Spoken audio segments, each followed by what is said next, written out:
మన ప్రభువును రక్షకుడైన యేసుక్రీస్తు నామంలో మీ అందరికీ ప్రత్యేకంగా వందనాలు మరియు శుభాలు తెలియజేస్తున్నాను. అందరూ బాగున్నారా? ప్రభు కృపను బట్టి మనమందరము ఇలాగున మరొకసారి ఈ సాయంకాల వేళ దేవునిని జ్ఞాపకం చేసుకుంటూ ఆయన వాక్యాన్ని ధ్యానించడానికి దేవుడు మనకు చూపించిన తన అత్యంత కృపను బట్టి ప్రభువుకు స్తుతులు, ఘనత, మహిమ, ప్రభావములను చెల్లిస్తున్నాను. ఇంతవరకు చక్కని పాట ద్వారా ప్రభువుని స్తుతించి ప్రభువుని మహింపరిచాం. ఈ రాత్రికాల సమయంలో దేవుని వాక్యంలోనికి మనం వెళ్దాం. గడిచినటువంటి కొన్ని దినాల్లో బైబిల్ గ్రంథములో ఉన్నటువంటి పట్టణాలలో ఇంతవరకు ఒక 2 పట్టణాలను గురించి మనము ధ్యానం చేసి ఉన్నాం. అకయ అనేటువంటి ప్రాంతము మరియు అంతియోకయ అనేటువంటి ఈ 2 ప్రాంతాలను గురించి, ఆ పేర్లు, అక్కడ స్థాపించబడినటువంటి సంఘాలను గురించి మనం ధ్యానం చేస్తూ వచ్చాం. ఈ రాత్రికాల సమయంలో మరొక బైబిల్ గ్రంథములో ఉన్నటువంటి మరొక శ్రేష్టమైన పట్టణము, దాని చరిత్ర, అక్కడ ఉండేటువంటి స్థలానికి ఉన్నటువంటి ప్రాధాన్యత, అక్కడ ఉన్నటువంటి ప్రజలు ఎలాంటి వారు అనేటువంటి సత్యాన్ని ఈ రోజున మనం ధ్యానం చేసుకుందాం.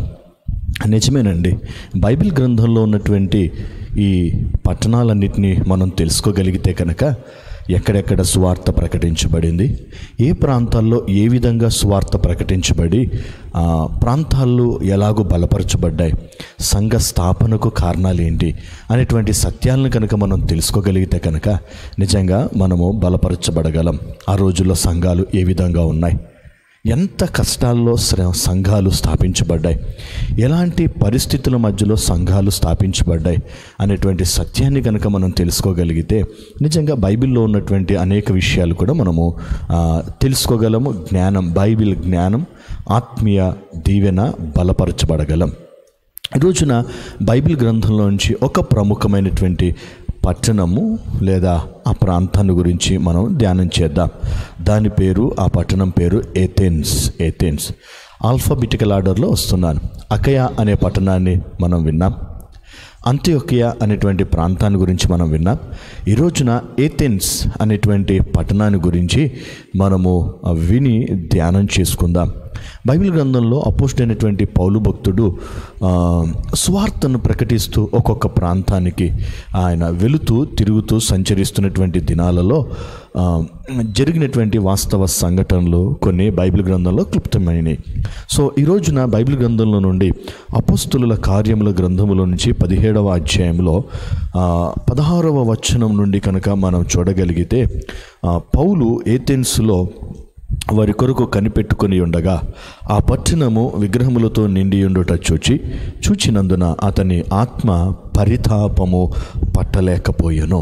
వాస్తవమేనండి, ఒక సేవకుడు తన వ్యక్తిగత జీవితంలో ఏదైనా ఒక పట్టణాన్ని చూచినప్పుడు ఆ పట్టణము నశించిపోతున్నటువంటి స్థితిలో ఉండగలిగితే కనుక దాన్ని చూచి తట్టుకోలేడు. భారము కలిగినటువంటి సేవకుడు వేదన నొందుతాడు. రోషము కలిగిన సేవకుడు పరితాపము చెంది ఆ పట్టణాలను రక్షణ కొరకు ప్రార్థన చేస్తాడు. అక్కడ స్వార్థను ప్రకటించడానికి, నిలబడటానికి ప్రయత్నం చేస్తాడు. ఏదో ఒక విధంగా ఈ పట్టణము దేవుని వైపు కనుక చూడగలిగితే ఆశీర్వాదకరం అనుకొని ప్రభువుని స్తుతిస్తాడు. అదేవిధంగా అపోస్తలుడైనటువంటి పౌలు భక్తుడు కూడా ఈ ఏథెన్స్ అనేటువంటి పట్టణానికి వెళ్ళినప్పుడు అక్కడ ఉన్నటువంటి ప్రజలు పరిస్థితులన్నింటినీ చూచినప్పుడు హృదయములో పరితాపము చెందెను.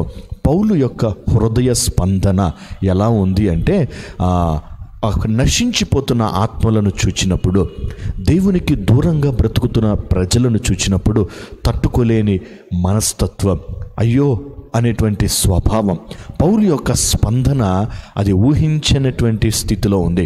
అదేవిధంగా ఈ రోజుల్లో కూడా క్రైస్తవులు కానీ సేవకులు కానీ ఒక నశించిపోతున్న వ్యక్తిని చూచినప్పుడు హృదయములో పరితాపము కలగాలి, హృదయములో భారము పుట్టాలి, హృదయములో రోషము పుట్టాలి, హృదయ స్పందన రక్షించబడాలి అనేటువంటి స్పందన ఉండాలి. అదే నిజమైనటువంటి క్రైస్తవ జీవితానికి ఆనవాలు లేదా సూచన. నిజమైన సేవకుడికి అదే నిజమైనటువంటి సూచన. రైట్. ఈ రోజున బైబిల్ గ్రంథంలో ఏథెన్స్ అనేటువంటి పట్టణాన్ని గురించి మనం ధ్యానం చేయబోతున్నాం. హిస్టారికల్గా ఏథెన్స్ పట్టణాన్ని గురించి 7 ప్రాముఖ్యమైనటువంటి విషయాలు తెలియచేస్తాను. ఆ తర్వాత అక్కడ ఉన్నటువంటి ప్రాంత ప్రజల గురించి ఒక 5 విషయాలు క్లుప్తంగా నేను మీకు జ్ఞాపకం చేసి ముగించి వేస్తాను. ఏథెన్స్ పట్టణం నెంబర్ 1, మొట్టమొదటిది ప్రాముఖ్యమైన అంశం ఏమిటంటే ఏథెన్స్ పట్టణములో ఒలింపిక్ గేమ్స్ ప్రారంభమైనవి. క్రీస్తు పూర్వము 700 ఇంకో రకంగా చెప్పాలంటే 7th and 8th centuries ఈ ఏథెన్స్ ప్రాంతంలోనే ఒలింపిక్స్ గేమ్స్ ప్రారంభమయ్యాయి.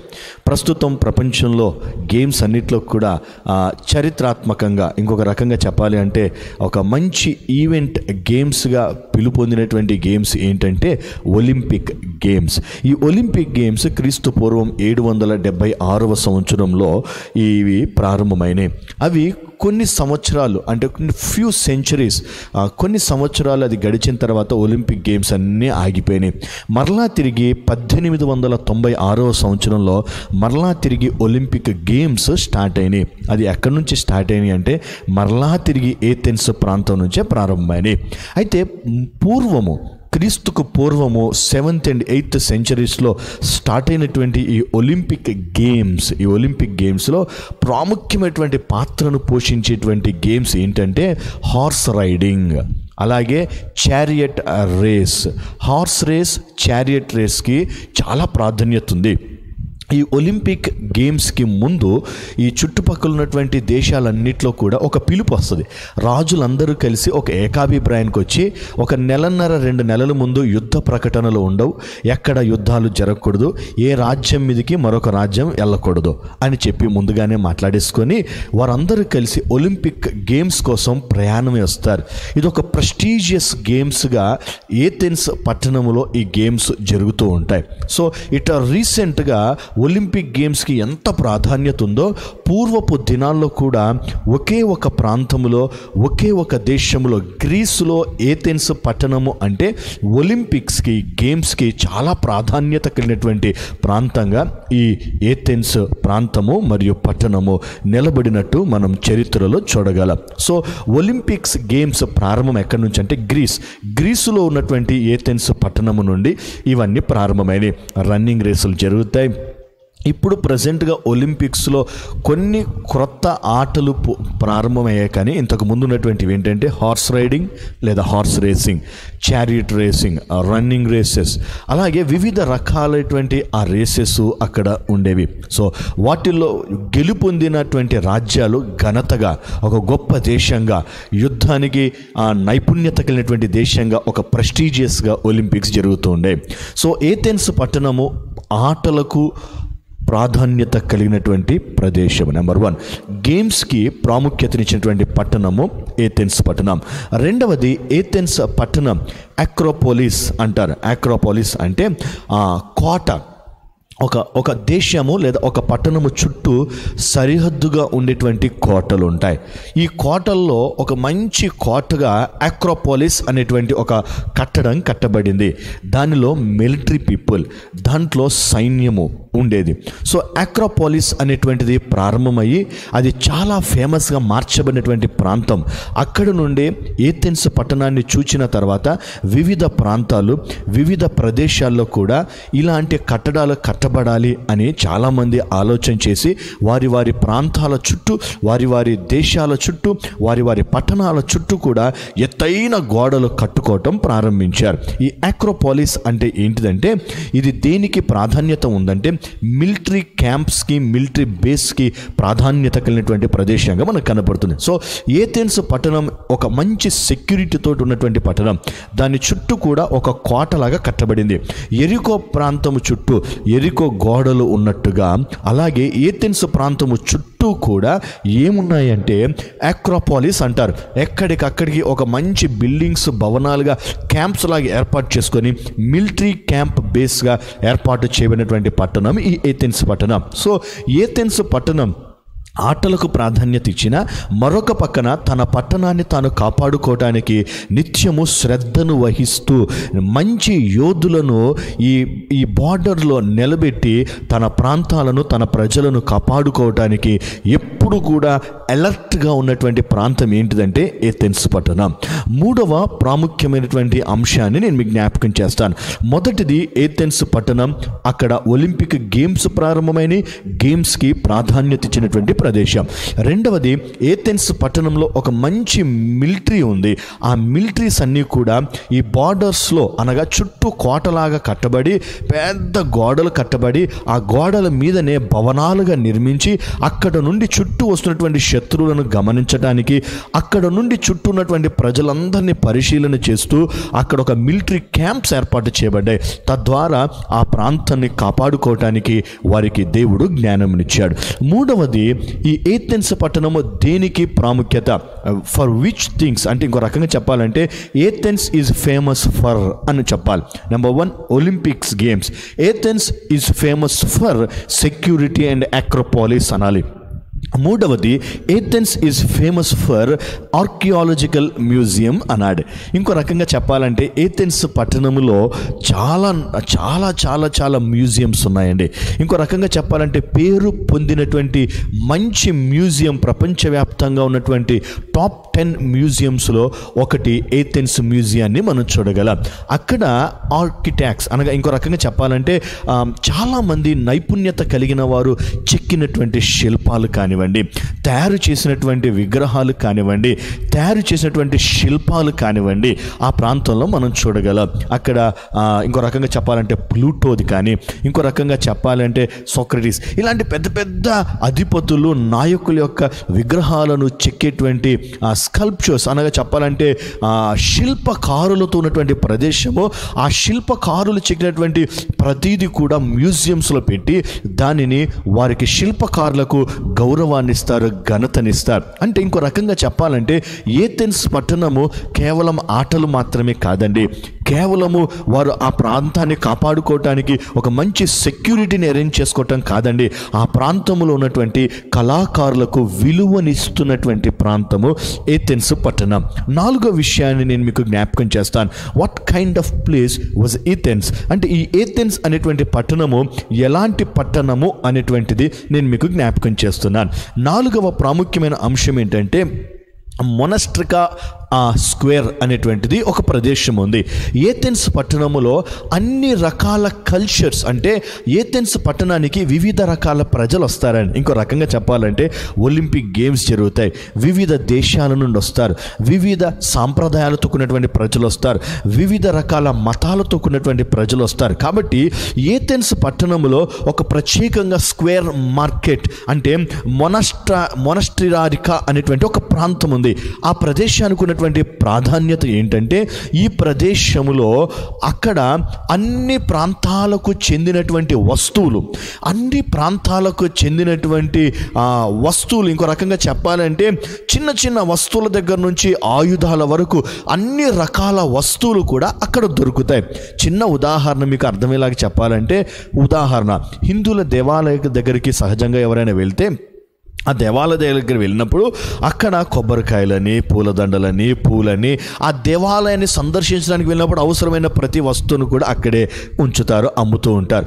అలాగే ఈ ఏథెన్స్ అనే పట్టణానికి వెళ్ళినప్పుడు అది గేమ్స్ పరంగా వెళ్ళినా కానీ, దాన్ని చూడటానికి వెళ్ళినా కానీ, ఆ ప్రాంతానికి ఎవరైనా ఒకరు సందర్శకులు వెళ్ళినా కానీ, అది ఆహార విషయమే కానివ్వండి, వస్తువుల విషయమే కానివ్వండి, ఆ గ్రీసు ప్రాంతంలో ఏథెన్స్ అనేటువంటి ఈ పట్టణానికి ఎందుకు అంత ప్రాముఖ్యత ఉందంటే అన్ని దేశాలకు సంబంధించినటువంటి ఆహారము అక్కడ తయారు చేయబడుతుంది. It's like hotels. ఎవరైనా సింగపూర్ వెళ్తే కనుక సింగపూర్లో లిటిల్ ఇండియా అనేటువంటి ఒక ప్రాంతం ఉంటుంది. లిటిల్ ఇండియా అనేటువంటి ప్రాంతానికి వెళ్తే అక్కడ భారతదేశంలో మనం తినే ప్రతి ఆహారం కూడా అక్కడ దొరుకుతుంది. చైనీస్ ఫుడ్ దొరుకుతుంది, ఇండియన్ ఫుడ్ దొరుకుతాయి, రకరకాల ఆహారాలు అక్కడ దొరుకుతాయి. ఎవరైనా సింగపూర్ ప్రాంతాన్ని దర్శించినప్పుడు ఆహార విషయంలో ఇబ్బంది పడకూడదని అక్కడ వారు ఏం చేశారంటే ఒక చిన్న ప్రదేశము, ఆ ప్రదేశంలో భారతదేశానికి సంబంధించిన ఆహారాన్ని సిద్ధపరుస్తూ ఉంటారు. అలాగే ఏథెన్స్ అనే పట్టణంలో కూడా ఈ స్క్వేర్ మార్కెట్ అనేటువంటి ఈ ప్లేసు ప్రపంచవ్యాప్తంగా ఈ గ్రీసు ప్రాంతానికి ఆటల పోటీల్లో కానీ సందర్శనకు కానీ పాల్గొనటానికి వచ్చినటువంటి ప్రతి వ్యక్తికి కూడా ఆతిథ్యం ఇవ్వటానికి, ఈ మాటను జాగ్రత్తగా గుర్తుపెట్టుకోండి, ఆతిథ్యం ఇవ్వటానికి వారి ప్రాంతపు వస్తువులను, వారి ప్రాంతపు ఆహారాన్ని సిద్ధపరిచి తన దేశానికి, తన పట్టణానికి వచ్చిన ప్రతి వారిని కూడా సంతృప్తిపరిచి పంపించాలి అనేటువంటి మనస్తత్వంతో ప్రత్యేకంగా ఒక స్క్వేర్ మార్కెట్ని ఏర్పాటు చేసుకొని వచ్చిన వారిని సంతృప్తి పరుస్తూ వారిని సంతోషపెట్టేటువంటి పట్టణంగా ఈ ఏథెన్స్ పట్టణం నిజంగా కనిపిస్తుంది. నిజంగా ఈ ఏథెన్స్ పట్టణాన్ని గురించి నేను ధ్యానం చేస్తున్నప్పుడు ఆటలకు ప్రాధాన్యత ఇచ్చినటువంటి ప్రదేశం ఎంత గొప్ప విషయం అండి. నిజంగానే అక్కడ సెక్యూరిటీకి బాగా ప్రాధాన్యత ఇచ్చినటువంటి ప్రదేశం నిజమేనండి. మూడవది, అక్కడ ఉన్నటువంటి కళాకారులకు ప్రాధాన్యత ఇచ్చినటువంటి ప్రదేశం, అది శిల్పకారులకు కానివ్వండి, లేకపోతే గోల్డ్ స్మిత్స్, బంగారపు వస్తువులను తయారు చేసే వాళ్ళు కానివ్వండి, కార్పెంటర్స్కి కానివ్వండి, ఆ ప్రాంతంలో చాలా ప్రాధాన్యత ఉంది. నాలుగో విషయాన్ని మనం చదివాము, వచ్చిన వారికి ఏ విషయంలో కూడా ఇబ్బంది కలగకూడదని, వచ్చిన వారు ఆ ప్రాంతాన్ని సందర్శించేవారు ఏ విషయంలో లోటు పడకుండా ఉండాలని వివిధ రకాల దేశాలకు సంబంధించినటువంటి ఆహారాన్ని వారు సిద్ధపరుస్తూ వివిధ రకాల దేశాల నుండి వచ్చిన వారికి వివిధ రకాల వస్తువులను అంటే సప్లై చేస్తూ మార్కెట్లో ఏర్పాటు చేసి అమ్ముతూ వారిని సంతృప్తి పరిచేటువంటి దేశంగా, ప్రత్యేకంగా పట్టణంగా ఏథెన్స్ ప్రాంతం ఉండటం ఎంతో ప్రాముఖ్యమైనటువంటిదండి. నిజంగా ఇట్స్ వెరీ, ఇంకో రకంగా చెప్పాలంటే ఏథెన్స్ పట్టణము చాలా అద్భుతమైన పట్టణం. వచ్చిన వారిని సంతోషపరచడానికి మంచి ఆతిథ్యం ఇచ్చేటువంటి పట్టణంగా ఈ ఏథెన్స్ పట్టణాన్ని చూస్తాం. ఐదవ ప్రాముఖ్యమైనటువంటి విషయం ఏంటంటే ఏథెన్స్ ప్రాంతము విగ్రహాలకు, ఇంకొక రకంగా చెప్పాలంటే దేవుళ్లకు, దేవతలకు ప్రాధాన్యత కలిగినటువంటి స్థలం ఆ ప్రాంతం. అక్కడ విగ్రహారాధన ఎక్కువగా ఉన్నటువంటి స్థలము ఏథెన్స్ పట్టణం. జ్యూస్ అనేటువంటి వారి దేవుడు ఉన్నాడు. ఆయన లార్డ్ ఆఫ్ లార్డ్స్, లేకపోతే గాడ్ ఆఫ్ ఆల్ గాడ్స్ అని వారు అక్కడ సంబోధిస్తారు. ఇంకో రకంగా చెప్పాలంటే ఆయన ఆకాశానికి, వర్షానికి దేవుడుగా వారు భావిస్తూ ఉంటారు. ఎతీనా అనేటువంటి వారికి ఒక దేవత ఉంది. ఆమె యుద్ధములో వారిని కాపాడుతుందని వారు ఆశిస్తూ ఉంటారు. ఇంకో రకంగా చెప్పాలంటే సమాధానానికి, జ్ఞానానికి, ఇలాగ చెప్పాలంటే ఎన్నో దేవతలతో కూడినటువంటి ప్రదేశం. ఇంకో రకంగా చెప్పాలంటే ఆ చుట్టుపక్కల గ్రీస్ అనేటువంటి ఈ ప్రాంతంలో, ఈ దేశంలో ఏ ఊరిలో లేనటువంటి గుడులు కానీ, ఏ ఊరిలో లేనటువంటి విగ్రహాలు కానీ ఎక్కడ కనపడతాయంటే కేవలం ఏథెన్స్ పట్టణంలోనే మనకు కనపడతాయి. నిజమే కదండి. మనం బైబిల్ గ్రంథంలో కూడా మనం గమనించినప్పుడు పౌలు భక్తుడు ఆ ప్రాంతాన్ని సందర్శించినప్పుడు, ఆ ప్రాంతానికి వెళ్ళినప్పుడు అక్కడ ఉన్నటువంటి విగ్రహాలన్నిటిని చూచట పౌలు భక్తుడు ఆశ్చర్యపోయాడు. అందులో ఒక విగ్రహం కనపడిందంట, పేరు తెలియని దేవుడు అని పెట్టుకున్నారట. నిజమేనండి.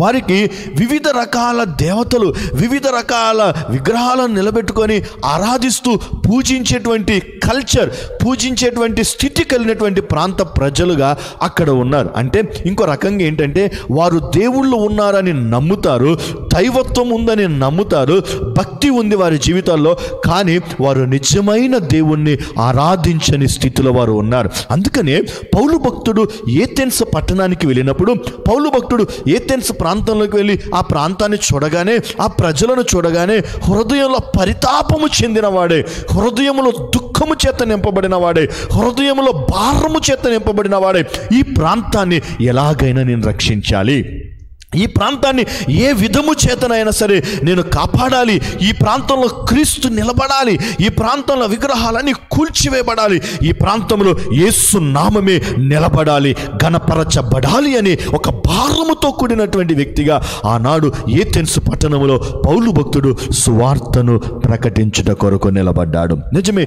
ఐదవ విషయాన్ని నేను మీకు జ్ఞాపకం చేశాను. ఆ ప్రాంతంలో విగ్రహాలు ఎక్కువ, ఆ ప్రాంతంలో దేవుళ్ళు, దేవతలు ఎక్కువ, ఆకాశానికి ఆకాశానికి ఒక దేవుడు, వర్షానికి ఒక దేవుడు, నీటికి ఒక దేవుడు, వాతావరణానికి ఒక దేవుడు, యుద్ధాలకు ఒక దేవుడు, ఇలాగున్న సముద్రానికి ఒక దేవుడు, చేపలకు ఒక దేవుడు, ఇలాగ రకరకాల దేవుళ్ళను కలిగి, దేవతలను కలిగి వారు ఎప్పుడు కూడా ఆ ఆరాధనలో, ఆ అర్థం కాని ఆరాధనలో మునిగిపోయినటువంటి ప్రజలుగా ఆ ప్రాంతం ఉంది. కానీ కనుక పౌలు భక్తుడు రోషము కలిగిన వాడిగా, పరితాపము చెందిన వాడిగా ఆ ప్రాంతములో సువార్త కొరకు వెళ్ళి అక్కడే నిలబడ్డాడు. దేవునికి మహిమ కలుగును గాక. హల్లెలూయా. ఆరవది, ఏథెన్స్ పట్టణము ఎలాంటిది? ఆరవది, ఏథెన్స్ పట్టణము cradle of the modern culture అనాలి, లేకపోతే cradle of the western civilisation అనాలి. క్రాడిల్ అనేటువంటి పదానికి అర్థం ఏమిటి అంటే మూల స్థలము అని అర్థం. అంటే ఎక్కడికి వెళ్ళినా అందరి ఆకర్షణ అదే పట్టణం మీద ఉంటుంది, ఎక్కడికి వెళ్ళినా అందరి చూపు అదే పట్టణం మీద ఉంటుంది. ఒకవేళ ఆంధ్రప్రదేశ్కి ఎవరైనా వచ్చారనుకోండి, ప్రస్తుతం విజయవాడ మీద ఎక్కువగా ఉంటుంది, లేకపోతే ఇప్పుడు కొత్తగా రాజధానిగా పిలువబడుతున్నటువంటి ప్రదేశాలకు వస్తుంటారు. అదే తెలంగాణ ప్రాంతానికి ఎవరైనా వచ్చారనుకోండి, అందరి దృష్టి ఎక్కడ ఉంటుంది తెలుసా? హైదరాబాద్ ప్రాంతం మీద, హైటెక్ సిటీ అనేటువంటి ప్రాంతం మీద పడుతూ ఉంటుంది. అలాగే గ్రీసుకి ఎవరు వెళ్ళినా, గ్రీసు ప్రాంతానికి ఎవరు వెళ్ళినా కూడా cradle for the western civilisation. ఇంకో రకంగా చెప్పాలంటే నాగరికత, మోడర్న్ టెక్నాలజీ కానీ మంచి నాగరికతను కానీ చూడాలి అనుకుంటే ఎక్కడ చూస్తాం తెలుసా? ఏథెన్స్ ప్రాంతంలోనే మనకు కనబడుతుందట. గ్రీస్ కంట్రీ మొత్తంలో కూడా ఆ గ్రీకేయులు లేకపోతే వారు నివసించే ప్రాంతాలన్నిటిలో కూడా ఎక్కువగా మోడ్రన్ కల్చర్ ఎక్కడ కనపడుతుంది తెలుసా? ఏథెన్స్ పట్టణం కనపడుతుంది. ఎందుకు తెలుసా?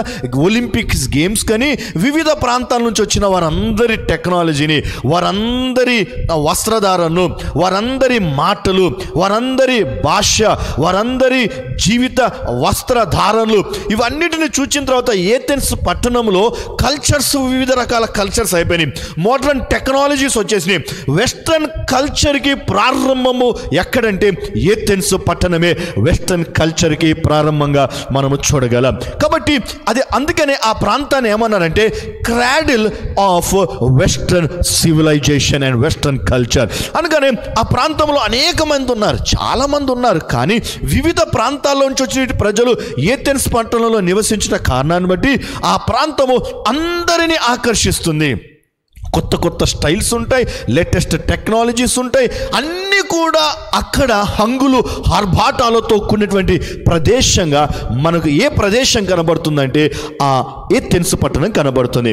మరికొన్ని విషయాలు ఎందుకు అది అంత ప్రాముఖ్యత కలిగినటువంటి, అంత ప్రాధాన్యత కలిగినటువంటి పట్టణంగా ఏథెన్స్ పట్టణం కనబడుతుందంటే ప్రపంచంలో ఏ పట్టణములో లేనని థియేటర్స్ ఏథెన్స్ పట్టణంలో కనబడతాయి. థియేటర్స్ అంటే మనం ప్రస్తుత కాలంలో సినిమా హాల్ అనుకుంటామండి, కానీ పాత రోజుల్లో థియేటర్ అనేటువంటి పదము దేనికి సూచనగా ఉంది తెలుసా?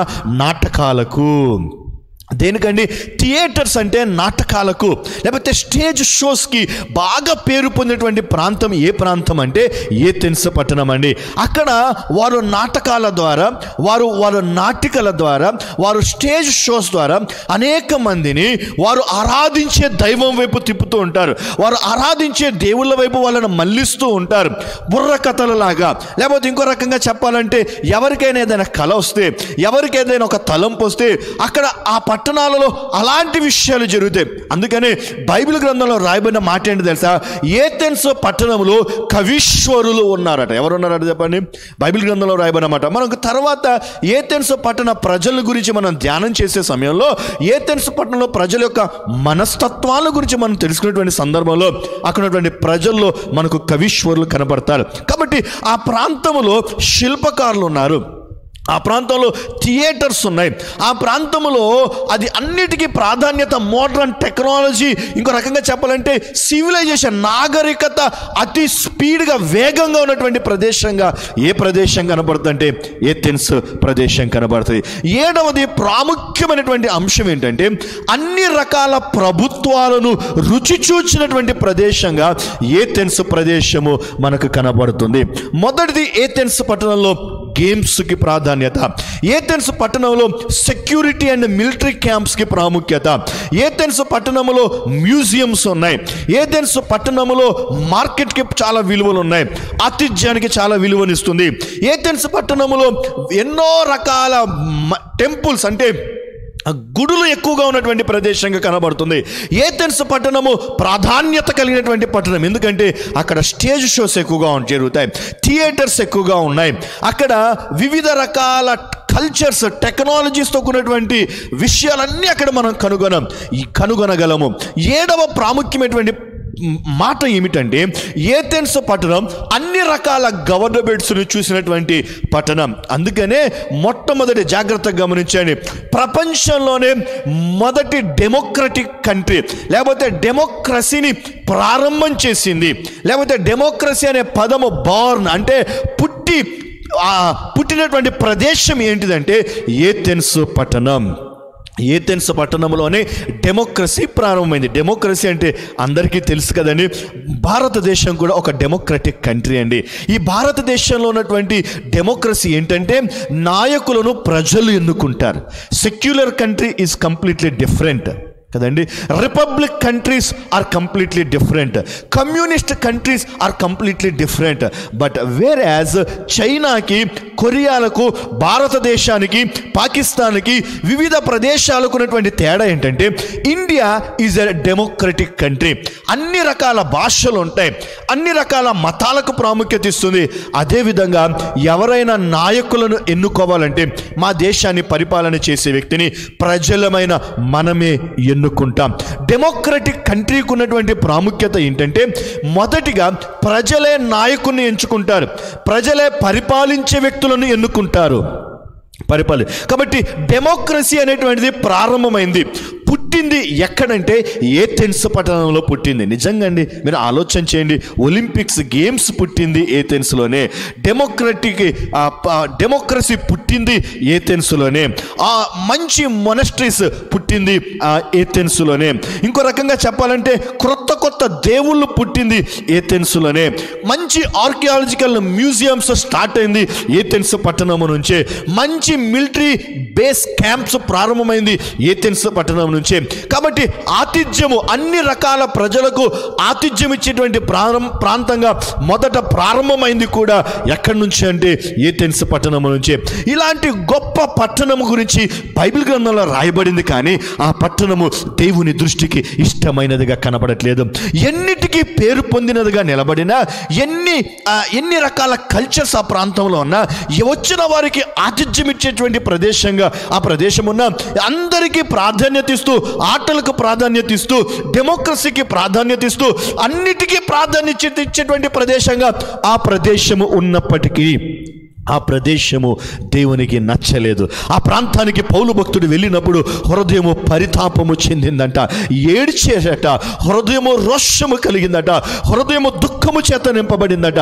అందుకనే ఆ ప్రాంతానికి వెళ్ళి దేవుని కొరకు నిలబడాలి, వీటన్నిటి మధ్యలో నా యేసు ఘనపరచబడాలి, దేవాతి దేవుడు నిలబడాలి అనేటువంటి రోషము కలిగిన వాడే అదే ప్రాంతంలో సువార్తను ప్రకటించాడు. దేవునికి మహిమ కలుగునుగాక. హల్లెలూయా. ఈ ఏథెన్స్ పట్టణాన్ని గురించి మనం జాగ్రత్తగా గమనిస్తే బైబిల్ గ్రంథములో చాలామంది భక్తులు ఉన్నారు. అందులో ఇశ్రాయేలు ప్రజల్లో ఉన్నటువంటి యూదుల్లో 4 రకాల మనుష్యులు మనకు కనిపిస్తారు. ఆ 4 రకాల మనుష్యులు ఎవరంటే, యూదులలో పరిసయ్యులు కనపడతారు, యూదులలో శాస్త్రులు కనపడతారు, యూదులలో సుంకరులు కనపడతారు, యూదులలో సద్దుకయులు కనపడతారు. అయితే ఇశ్రాయేలు ప్రజలు చెదరిపోయినప్పుడు, యెరూషలేములో ఉన్నటువంటి యూదులు చెదరిపోయినప్పుడు జరిగినటువంటి పరిస్థితి ఏంటంటే, ఈ ఏథెన్స్ పట్టణానికి ఎవరు తరలి వచ్చారంటే సద్దుకయులు వచ్చారు. ఎవరు వచ్చారు చెప్పండి? సద్దుకయులు వచ్చారు. అందుకని ఈ ప్రాంతాన్ని చూచినప్పుడు సద్దుకయులను, ఆ ప్రాంతంలో అపోజిట్ పౌలు భక్తుడు చూచినప్పుడు వారిని బట్టి సంతోషం ఒక పక్కన ఉంది, మరొక పక్కన దుఃఖము, వేదన మరొక పక్కన ఉంది. ఎందుకంటే అందరూ ఒక రకమైనటువంటి ప్రజలైతే సద్దుకయులు మరొక రకమైన ప్రజలు. ఎందుకంటే సద్దుకయులు పునరుత్థానమును ఒప్పుకొనరు, సద్దుకయులు పునరుద్ధానమును అంగీకరించని ప్రజలు కనుక ఆ ప్రాంతాన్ని చూడగానే అపోస్తలుడైనటువంటి పౌలు భక్తుడు పునరుద్ధానమును గురించి ఈ ప్రాంతములో ప్రకటించాలి అని వేదన కలిగిన వ్యక్తిగా జీవించాడు. ఈ ప్రాంతంలో పునరుద్ధానమును మాత్రమే నేను ప్రకటిస్తూ ఆయన నామమును ఘనపరచాలి అని ఆశపడ్డాడు. పునరుద్ధానం గురించి 5 విషయాలు నేను మీకు జ్ఞాపకం చేస్తా. What is resurrection? రిజరక్షన్ అంటే ఏంటి? రెండవది, why Christians were focused on resurrection. ఎక్కువగా క్రైస్తవులు ఆ రిజరెక్షన్ మీద, పునరుద్ధానం మీద ఎందుకు ఎక్కువగా ఫోకస్ చేస్తారు? వై వీ నీడ్ రిజరెక్షన్, మనకు ఎందుకు పునరుద్ధానము కావాలి?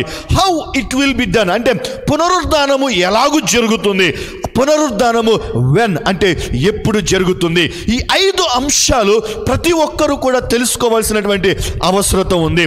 ప్రతి ఒక్కరూ పునరుద్ధానమును గురించి తెలుసుకోవాలి. పునర్జన్మ వేరు, పునరుద్ధానము వేరు. హిందువులలో కానీ వివిధ రకాల మతాల్లో పునర్జన్మలు అంటారు. ఏ రకమైన జన్మ వస్తుందో వారికే తెలియదు. రెండవది, ఎప్పుడు జన్మిస్తారో వారికే తెలియదు, ఎందుకు జన్మిస్తారో వారికే తెలియదు. జాగ్రత్తగా గమనించండి. పునర్జన్మను గురించి వివిధ మతాలు మాట్లాడచ్చేమో కానీ క్రైస్తవ్యం తెలియచేస్తుంది ఒకటే ఒక మాట, నీకు ఉన్న జీవితం అది ఒకటే జన్మ, దాన్ని సద్వినియోగం చేసుకో, దాన్ని సార్థకం చేసుకో, దాని ద్వారా నీవు మేలు పొందుకో అని చెప్తుంది. రెండవది, పునరుద్ధానం అనేటువంటిది చాలా ప్రాముఖ్యమైనటువంటి అంశం. అది పునరుద్ధానం. క్రిస్టియన్స్ ఆల్వేస్ అబౌట్, క్రైస్తవులు ఎప్పుడు కూడా పునరుద్ధానమును గురించి ఆలోచిస్తారు. ఎందుకంటే డెత్ ఆఫ్టర్, అంటే life after death is important for Christians. క్రైస్తవులకు ఇప్పుడున్నటువంటి జీవితము కేవలం యాత్రిక జీవితం మాత్రమే. ప్రస్తుతం జీవిస్తున్నటువంటి జీవితము కేవలం పరదేశులముగా జీవిస్తున్నటువంటి జీవితము మాత్రమే. అయితే క్రైస్తవులు ఎప్పుడు ఆలోచించేది నిత్య జీవము, యుగ యుగములు, తరతరములు దేవుని సన్నిధిలో జీవించే ఆ గొప్ప జీవితాన్ని గురించి ఆలోచిస్తుంటారు. దేవునికి మహిమ కలుగును గాక. హల్లెలూయా. కాబట్టి దేవుని వాక్యాన్ని విన్నటువంటి ప్రియమైనటువంటి దేవుని బిడ్డలారా, ఈ రోజున మీకు చెప్పేటువంటి ప్రాముఖ్యమైనటువంటి మాట ఏమిటి అంటే, ఆనాడు క్రైస్తవులు కానీ ప్రస్తుత కాల క్రైస్తవులు కానీ పునరుద్ధానముని మీద ఎందుకు శ్రద్ధ ఉంచుతున్నారంటే, క్రైస్తవ జీవితము ఈ లోక సంబంధమైన జీవితము కాదు, పౌరసత్వము ఈ లోక సంబంధమైన పౌరసత్వం కాదు, పరలోకపు పౌరసత్వం, పరలోకపు జీవితం, పరలోకపు బ్రతుకు మీద ఆధారపడి ఉంటున్నారు. కాబట్టి ఈ లోకములో 70 సంవత్సరాలు 80 సంవత్సరాలు మాత్రమే మన సహజ జీవితం, కానీ యుగ యుగములు తరతరములు ఆయనతో మనం గడపవలసిన వారమై ఉన్నాం. కాబట్టి క్రైస్తవులు పునరుద్ధానమునకు ప్రాముఖ్యతను ఇస్తారు. మానవుడి లోకంలో శరీరం కుళ్ళి కృషించిపోతుందేమో, కానీ ఆ తరువాత క్రైస్తవులు అక్షయమైన దేహమును ధరించిన వారే, ఆకలి దప్పికలు లేనటువంటి రాజ్యములో సూర్యుడు లేడు కానీ రాత్రి లేదు, చీకటి లేదు, నిత్యము ప్రకాశిస్తున్న దేవుని సన్నిధిలో జీవించే గొప్ప భాగ్యాన్ని కలిగి జీవించే ఆ జీవితాన్ని కోరుకుంటారు, స్వర్గాన్ని కోరుకుంటారు, పరలోకాన్ని కోరుకుంటారు. కనుక ఆ రాజ్యములో చేరాలంటే ప్రతి వ్యక్తికి పునరుద్ధానం అవసరమని నమ్ముతారు. అయితే సద్దుకైలు ఈ పునరుద్ధానమును నమ్మరు. పౌలు భక్తుడు ఏథెన్స్ ప్రాంతానికి వెళ్ళిపోయినప్పుడు చెదరైపోయినటువంటి యూదుల్లో ఎక్కువగా ఏథెన్స్ ప్రాంతంలో ఎవరు కనపడతారంటే సద్దుకైలు కనపడతారు. కాబట్టి పౌలు భక్తుడు వారికి పునరుద్ధానము చెప్పాలని ఆశపడ్డాడు. ఆ ప్రాంతంలో ఏథెన్స్ ప్రాంతంలో ఉన్నటువంటి ప్రజలు ఎలాంటి వారు, ఏథెన్స్ ప్రాంతంలో ప్రజల యొక్క స్వభావాలు ఎలాంటివి, 5 ప్రాముఖ్యమైనటువంటి విషయాలు నేను మీకు తెలియచేసి నేను త్వరగా ముగించి వేస్తాను. ఏథెన్స్ ప్రాంతంలో ఉన్నటువంటి ప్రజలు ఎలాంటి వారు, ఏథెన్స్ ప్రాంత ప్రజల యొక్క స్వభావాలు ఎలాంటివి, 5 విషయాలు నేను మీకు జ్ఞాపకం చేస్తాను. బైబిల్ గ్రంథంలో నుండి అందరూ చక్కగా అపోస్తుల కార్యముల గ్రంథాన్ని కనుక మనం చూడగలిగితే, నెంబర్ 1 మొట్టమొదటి ప్రాముఖ్యమైన అంశము అపోస్తుల కార్య గ్రంథం 17వ అధ్యాయం 16వ వచనాన్ని మనం చూడగలిగితే, పౌలు ఏథెన్సులో వారి కొరకు కనిపెట్టుకొని ఉండగా ఆ పట్టణము విగ్రహములతో నిండి ఉండుట చూచి, ఆ పట్టణం దేంతో నిండి ఉందంట? విగ్రహములతో నిండి ఉన్నది. నెంబర్ 1, పౌలు హృదయం ఎందుకు పరితాపము చెందిందంటే, ఆ ప్రాంతం అంతా విగ్రహారాధన ఉంది, వివిధ రకాల పూజలు జరుగుతున్నాయి, వివిధ రకాల బలి అర్పణలు జరుగుతున్నాయి, వివిధ రకాల పరిస్థితులు జరుగుతున్నాయి. పౌలు హృదయంలో ఉన్న పరితాపం ఏంటంటే, ఈ బలుల వలన, ఈ ఆరాధనల వలన, ఈ స్థితుల వలన మీకు మోక్షము దొరకదయ్యా. అయితే ఈ పద్ధతులన్నింటినీ మార్చివేసి దేవాతి దేవుడే పరలోకాన్ని విడిచిపెట్టి భూలోకానికి వచ్చాడు. మీరు ప్రతిమలకు ఆరాధన చేస్తున్నారు, మీరు విగ్రహాలకు ఆరాధన చేస్తున్నారు. మాట్లాడలేని దానికి, స్పందించలేని దానికి, మీ చేతులతో తయారు చేయబడినటువంటి, మీ స్వహస్తాలతో సిద్ధపరిచి తయారు చేయబడినటువంటి ఆ విగ్రహాలకు మీరు ఆరాధిస్తున్నారయ్యా. అయితే ఈ పద్ధతులన్నింటినీ నా దేవుడు మార్చివేశాడు. ఆయనే పరలోకమును విడిచి ఆయనే భూలోకములోనికి దిగి వచ్చాడండి. ఆయనే పరలోకాన్ని విడిచిపెట్టి భూలోకానికి దిగి వచ్చి మానవాళి కొరకు ఇక మీద మీరు ఎన్నడూ బలి అర్పణ చేయాల్సిన అవసరం లేదని హెచ్చరిస్తూ యాజకుడిగా ఆయనే లోకానికి వచ్చి మన దేవాతి దేవుడే మన కొరకు బలియాగముగా మార్చబడ్డాడు. మన కొరకే బలియాగముగా మార్చబడ్డాడు. ఆయన మన కొరకు సిలువలో మరణించుట ద్వారా మనకందరికి విమోచన కలగబోతుందని హెచ్చరించడానికి వారి మధ్యలోనికి వెళ్ళిపోయాడు. పరితాపము ఏం చెప్పాలని ఆశపడ్డాడంటే, అయ్యా మీరు ఆరాధించవలసింది మీకు బదులుగా సిలువలో ప్రాణం పెట్టాల్సినటువంటి యేసుకు యేసుకు యేసుకు. ఆ రోజుల్లోట వారు ఆరాధన చేస్తే అట గంటల తరబడి ఆరాధన చేసేవారట. చూడండి, బైబిల్ గ్రంథంలో 23వ వచనంలో చూడగలిగితే కనుక ఇలాగూ రాయబడింది, నేను సంచరించుచు మీ దేవతా ప్రతిమలను చూచుచుండగా ఒక బలిపీఠము నాకు కనబడెను, దాని మీద తెలియబడని దేవుడు అని వ్రాయబడి ఉంది. వారు ఎలా ఆరాధన చేస్తున్నారో వారికి అర్థం కాని పరిస్థితిలో ఉన్నారు. అంటే ఒక విగ్రహమును తయారు చేసుకొని, ఒక ప్రతిమను తయారు చేసుకొని వారు కింద ఏమని రాశారు తెలుసా? తెలియబడని దేవుడు. తెలియబడని దేవుడు. నిజమేనండి, ఆరాధిస్తున్నారు కానీ ఎవరిని ఆరాధిస్తున్నారో తెలియదండి. ఒక రకంగా చెప్పాలంటే వీరికి నిజంగా దేవుడు అంటే దేవుడు ఉన్నాడు అనే ఆలోచన ఉంది. ఆయన ఎలా ఉంటాడో వారికి అర్థం కావట్లేదు. ఆయన ఎలా స్పందిస్తాడు అనేది వాళ్ళకి తెలియట్లేదు. కానీ మేము ఆయనను చూడాలి, కానీ మేము ఆయన ఆరాధించాలి అనే తపన వారిలో కనపడుతుంది పౌలు భక్తుడికి. అందుకనే అన్ని ప్రతిమల వైపు చూడగానే ఒక్కొక్క ప్రతిమకు ఒక్కొక్క పేరు కనబడుతుంది. కానీ ఒక ప్రతిమ దగ్గరికి రాగానే అక్కడ విపరీతమైన జనాంగం కనబడుతున్నారు. వారు అందరూ ఆరాధిస్తున్నారు. ఏంటి ఇంత జన సమూహము ఈ ప్రత్యేకంగా ఈ ప్రతిమ దగ్గర, ఈ విగ్రహము దగ్గర కనబడుతున్నారు అని చెప్పి అక్కడికి వెళ్ళి పౌలు భక్తుడు చూడగానే అసలు వీరు ఆరాధిస్తున్న ఈ దేవుని పేరు ఏం పేరు అని చూడటానికి వెళ్ళగానే దాని మీద పౌలు భక్తుడికి ఏం కనిపించిందో తెలుసా? తెలియని దేవుడు అని కనిపించింది. అక్కడటువంటి వారితో మాట్లాడుతున్నాడు, పూజాలతో మాట్లాడుతున్నాడు, అక్కడటువంటి పెద్దలతో మాట్లాడుతున్నాడు. ఇదేంటండి చాలా విచిత్రంగా ఉంది, తెలియబడని దేవుడు అంటాం ఏంటంటే వీరందరికీ దేవుడిని చూడాలని ఉందండి, వీరందరికీ దేవుని ఆరాధించాలని ఉందండి. కానీ వీరికి నిజమైన దేవుడు ఎవరో తెలియక తెలియని దేవుడు అని ఆరాధించడం మొదలు పెట్టారు. తెలియని దేవుడు నిజంగా. లేకపోతే మరొక వ్యక్తి ఇలాగనంటాడు, ఇంతమంది దేవుళ్ళలో ఈయన కూడా ఒక దేవుడు అయి ఉండొచ్చేమో, ఏ దేవుడినైనా మేము మిస్ అయ్యామేమో, ఆయనే తెలియని దేవుడు అయి ఉండొచ్చేమో అని ఆ విగ్రహమును తయారు చేసుకొని అక్కడ ఆరాధిస్తున్నట్టు కనిపించవచ్చు. కానీ ఒక ప్రాముఖ్యమైన అంశం చెప్పాలంటే వారికి దేవుడు అనే ఆలోచన మనస్సులో ఉంది, దేవుడు ఉన్నాడు అనే తలంపు వారి మనసులో ఉంది. అందుకనే వెంటనే పౌలు భక్తుడు ఈ విగ్రహారాధనలో నిండిపోయిన, మునిగిపోయిన, ఆరాధనలు చేస్తున్నటువంటి వారి దగ్గరికి వెళ్ళిపోయి నా దేవాతి దేవుడు పౌలును పంపించగా అక్కడికి వెళ్ళిపోయి వారితో సంభాషణ చేయగా అనేకులు విశ్వసించి ప్రభువు తట్టు తిరిగెను. దేవునికి మహిమ కలుగునుగాక. హల్లెలూయా. అందుకని 32వ వచనం అంటాడు, మృతుల పునరుద్ధానమును గురించి వారు వినినప్పుడు కొందరు అపహాస్యము చేసిరు, కానీ మరికొందరు దీన్ని గురించి నీవు చెప్పున్నది ఇంకొకసారి చెప్పు, మళ్ళొక్కసారి చెప్పు, నీవు చెప్పుతున్న బోధ చాలా బాగుంది, యేసు లోకానికి వచ్చాడని, దేవుడే శిలువలో ప్రాణత్యాగము చేశాడని, ఆయనే మానవులను విమోచించుట కొరకు తన ప్రాణమును త్యాగము చేశాడు. ఈ సత్యము చాలా అద్భుతంగా ఉంది, ఈ సత్యము మాకెంతో తీయనిదిగా ఉంది, ఈ సత్యము ద్వారా మేము నిజంగా విశ్వసించగలుగుతున్నాం, నిజమైన దేవుని మేము కనుగొనగలుగుతున్నాం అని చెప్పి అక్కడున్నటువంటి వారు పౌలు మాటకు స్పందించగానే పౌలు నిజముగా ప్రభువుని స్తుతించాడు, నిజముగా ప్రభువుని ఘనపరుస్తున్నాడు, నిజముగా ప్రభువుని హెచ్చించి ఘనపరిచినట్టు మనం బైబిల్ గ్రంథంలో చూడగలము. నెంబర్ 1, ఆ ప్రాంతము ప్రజలు విగ్రహాలతోటి ఆరాధనతో నింపబడిన స్థలం. కానీ నిజమైన ఆరాధన కాదు. నిజమైన ఆరాధన నువ్వు ఎక్కడ ఉన్నా పూర్ణ ఆత్మతో, పూర్ణ మనసుతో నీ దేవుడనే యెహోవాను, నీ దేవుడనే యెహోవాను.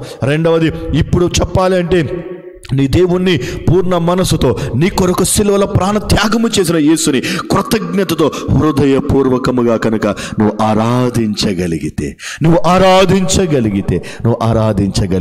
నా దేవుడు ఒక్కడు ఆరాధించినా అక్కడికి దిగి వస్తాడు. దావీదు భక్తుడు ఒక్కడే ఆరాధన చేస్తూ సితారా పట్టుకొని ఆరాధిస్తున్నగట ఆయన మీదకి ఆత్మ దిగి వచ్చిందట. ఒక్కడే సౌలు ఎదుట నిలబడి ఆరాధిస్తుంటేట సౌలుకు పట్టిన దురాత్మ నుంచి విడుదల కలిగిందట. ఒక్కరు ఆరాధిస్తే ఉంటాడు, వేల మంది లక్షల మంది ఆరాధించినా అక్కడికి నీ దిగి వస్తాడు. అంటే ఇంకో రకంగా చెప్పాలంటే యెరికో గోడల చుట్టూ ఇశ్రాయేలు ప్రజలందరూ ఆరాధిస్తూ ప్రభువుని స్తుతిస్తూ ఉన్నప్పుడు అక్కడికి దేవుడు దిగి వచ్చి యెరికో గోడలు కూల్చివేశాడు. ఒక్కడు ఆరాధించిన దేవుడు దిగి వస్తాడు.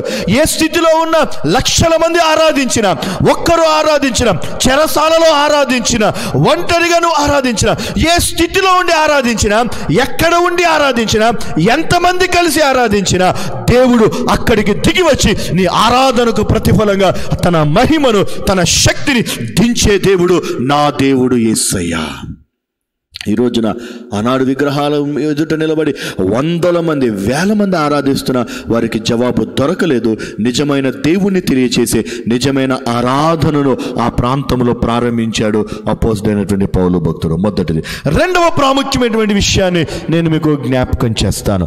రెండవది 17వ అధ్యాయం 18వ వచనంలో చదువుకుంటే ఇలాగ రాయబడింది: ఎపికూరీయులను స్తోయికులలోను ఉన్న కొందరు జ్ఞానులు అతనితో వాదించిది.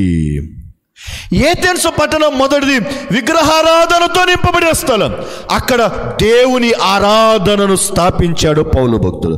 రెండవది, ఆ ప్రాంతం అంతా కూడా జ్ఞానుల చేత నింపబడిన ప్రదేశం.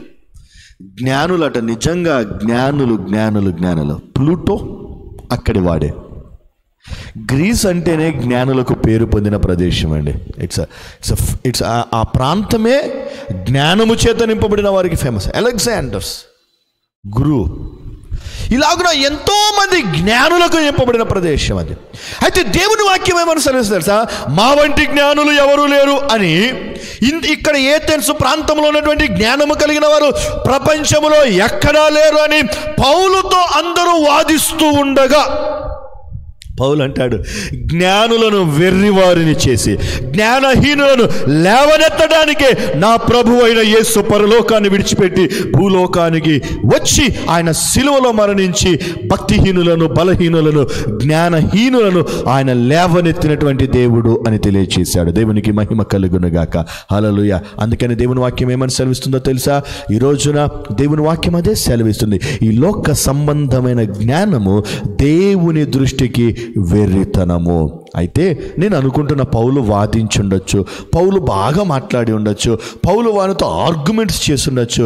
అయితే నేను అనుకుంటున్నాను పౌలు భక్తుడు ఒక్క మాట అనుండొచ్చు అని. వివరణలు లేకపోయి ఉండొచ్చేమో, కానీ నా ఊహ, నేను అనుకోవటం. ఎందుకంటే సేవకుని యొక్క వాదన, సేవకుని యొక్క తలంపు ఎప్పుడు ఒకటే ఉంటుందండి నాకు తెలిసి. అయ్యా, నీ జ్ఞానము నిన్ను పరలోకానికి చేర్చగలదా? నీ జ్ఞానము నిన్ను రక్షించగలదా? నీ జ్ఞానము నీ పాపాలను క్షమించగలదా? నీ జ్ఞానము చేత పాపాన్ని కప్పిపుచ్చుకోగలవేమో, నీ జ్ఞానము చేత నీ పొరపాట్లను కప్పిపుచ్చుకోగలవేమో, నీ జ్ఞానము చేత అందరిలో నువ్వు తెలివి కలిగిన వాడవని పేరు సంపాదించుకోవచ్చేమో, నీ జ్ఞానముతో నీవు నీవు నీవు నీవు గొప్పవాడిగా పేరు పొందొచ్చేమో, నీ జ్ఞానముతో వ్యాపారాన్ని అభివృద్ధి చెందుకోవచ్చేమో, నీ జ్ఞానము చేత నువ్వు డబ్బు సంపాదించచ్చేమో, కానీ నీ జ్ఞానము ద్వారా రక్షణ పొందగలవా? నీ జ్ఞానము ద్వారా నీ పాపాలు కడిగి వేయబడగలవా? నీ జ్ఞానము ద్వారా దేవుని రాజ్యములను ప్రవేశించగలవా? అది లేదు. దేవుని వాక్యం అదే సెలవిస్తుంది. గొప్ప గొప్ప భక్తులండి చచ్చిపోయేటప్పుడు కదా, అలెగ్జాండర్ ఎట్లా చచ్చిపోయాడటండి? చేతులు బయట పెట్టి కదా, చేతులు ఏం చేశాడు చెప్పండి? 2 రంధ్రాలు సమాధి పెట్టెకు పెట్టి 2 చేతులు బయట పెట్టి, వచ్చేటప్పుడు నేనేమి తేలేదు, వెళ్ళేటప్పుడు నేనేమి తీసుకొని పోవట్లేదండి, ఖాళీ చేతులతో రిక్తుడిగా వెళుతున్నాను. ఇన్ని యుద్ధాలు చేశాను, ఇంత తెలివిని చూపించాను, ఇంత జ్ఞానాన్ని ప్రదర్శించాను, ఇన్ని చేశాను, కానీ ఇవన్నీ వ్యర్థము వ్యర్థము వ్యర్థము. అన్నిటికంటే విలువైనది ఏంటిది? జ్ఞానము కంటే మీ రక్షణ ముఖ్యమైనది. జ్ఞానము కంటే మీరు మోక్ష మార్గానికి వెళ్ళేటువంటి ఎంపిక చేసుకునేటువంటి ఆలోచన ముఖ్యమైనది. అందుకనే పౌలు భక్తుడు అక్కడ ఉన్నటువంటి జ్ఞానులను చూచాడు. జ్ఞానులతో వాదిస్తున్నాడు, జ్ఞానులతో మాట్లాడుతున్నాడు. జ్ఞానులతో సంభాషించిన తర్వాత నేను అనుకుంటున్నాను, అయ్యా మీ అందరి జ్ఞానము మీకు ఈ భూమి మీద పేరు ప్రఖ్యాతలు తీసుకొని రావచ్చేమో, కానీ మీ జ్ఞానము మిమ్మల్ని దేవుని రాజ్యములో చేర్చలేదు. మీ జ్ఞానము మిమ్మల్ని పరలోక రాజ్యంలో చేర్చలేదు. మీ జ్ఞానము మీకు రక్షణ, పాపక్షమాపణ అనుగ్రహించలేదు. సో ఈ లోకంలో ఎవరైనా సరే నేను జ్ఞానిని అనుకునేవారు ఎవరైనా ఉంటే, అయ్యా నీ జ్ఞానము దేవుని దృష్టికి వెర్రితనమయ్యా. దైవ చిత్తానుసారమైన దుఃఖము, పాపక్షమాపణతో కూడినటువంటి స్వభావం ఏదైతే నేను ఉంటుందో దాని మీద నీ జ్ఞానము ఒకవేళ తరాజులో కనుక తూచగలిగితే కనుక దైవ చిత్తానుసారమైన దుఃఖము ఒక్క కన్నీటి బొట్టు మీద జ్ఞానము ఎందుకు పనికిరానిదిగా నిలబడుతుంది. పాపక్షమాపణతో కూడినటువంటి ఒక్క కన్నీటి బొట్టు నీ జ్ఞానమునంతటిని కొట్టిపడవేస్తుంది. ఎందుకు తెలుసా? పాపక్షమాపణ జ్ఞానమును అన్నిటికంటే ముఖ్యమైనటువంటిది రక్షణ జీవితం, దైవ చిత్తానుసారమైన దుఃఖమే. కాబట్టి పౌలు భక్తుడు వారితో వాదిస్తున్నాడట. జ్ఞానులు అనుకుంటున్నారా నేను చదువుకున్న వాడినయ్యా, నాకు ధర్మశాస్త్రం తెలుసయ్యా, నేను గమలీయేలు పాదాల దగ్గర పెరిగిన వాడినయ్యా, ధర్మశాస్త్రం అంతా నైపుణ్యత కలిగిన వాడినయ్యా, యుద్ధము చేయగలిగిన వాడినయ్యా, ఎన్నో చేయగలిగిన వాడిని, జ్ఞానిని అనుకున్న వాడిని. నా దేవుడు నన్ను సందర్శించిన తర్వాత ఈ లోక సంబంధమైన జ్ఞానము దేవుని దృష్టికి ఎన్నిక లేనిది, అది పనికిరానిది అని ఎంచబడిన తర్వాత ఇదిగో అన్నిటికంటే ముఖ్యమైనది రక్షణ జీవితం. సో అన్నాడు ఏథెన్స్ పట్టణంలో విగ్రహారాధన దగ్గరికి వెళ్ళిపోయి దేవుని ఆరాధనను స్థాపించాడు. ఆనాడు ఏథెన్స్ పట్టణంలో జ్ఞానులు అని పిలువబడిన వారి దగ్గరికి వెళ్ళి, అయ్యా దైవ చిత్తానుసారమైన దుఃఖము రక్షణతో పోలిస్తే జ్ఞానము వెర్రితనమయ్యా అని వారి మధ్యలో వాదిస్తూ వారికి స్వార్థను ప్రకటించాడు అపోస్తలుడైనటువంటి పౌలు భక్తుడు. నిజమేనండి, ఆ ప్రాంతములో దేవుని కొరకు నిలబడ్డాడు, జ్ఞానులను వాదించి జ్ఞానము. అందుకనే పౌలు భక్తుడు కొరింథీ పత్రికలో జ్ఞానము గురించి ఎందుకు అన్నిసార్లు మాట్లాడతాడో తెలుసా అండి? తన జీవితంలో ఈ గ్రీసు ప్రాంతంలో ఉన్న వారందరికట జ్ఞానులము అనే గర్వం ఉండేదట. అందుకనే పౌలు భక్తుడు పత్రికల్లో రాస్తుంటాడు, అయ్యా ఈ లోక సంబంధమైన జ్ఞానము దైవ దృష్టికి వెర్రితనము అని సింపుల్గా కొట్టి పడేశాడు. అందుకే అంటాడు కొరింథీ పత్రికలు అంటాడు కదా, దైవ చిత్తానుసారమైన దుఃఖము ముందు ఈ జ్ఞానము ఎందుకు పనికిరాదు, నీ రక్షణ ముందు జ్ఞానం ఎందుకు పనికిరాదు, పరిశుద్ధత ముందు జ్ఞానం ఎందుకు పనికిరాదు, యథార్థత ముందు జ్ఞానం ఎందుకు పనికిరాదు, దైవ సహవాసము ప్రార్థన ముందు జ్ఞానము ఎందుకు పనికిరాదు అని వారి జ్ఞానాన్ని నిర్వీర్యము చేస్తూ వారితో వాదించి ప్రభువుని గణపరిచాడట అపోస్తలుడైనటువంటి పౌలు భక్తుడు. నెంబర్ 1, ఆ ప్రాంతంలో ఉన్నటువంటి ప్రజలు విగ్రహారాధికులు. నిజమైన దేవుని ఆరాధనను నేర్పించాడు అక్కడ. జ్ఞానులు మేము జ్ఞానము కలిగిన వారమని చెప్పుకుంటే వారి మధ్యలో అన్నిటికంటే ముఖ్యమైనది రక్షణ అని చెప్పాడు పౌలు భక్తుడు. 3వ విషయాన్ని జ్ఞాపకం చేస్తాను.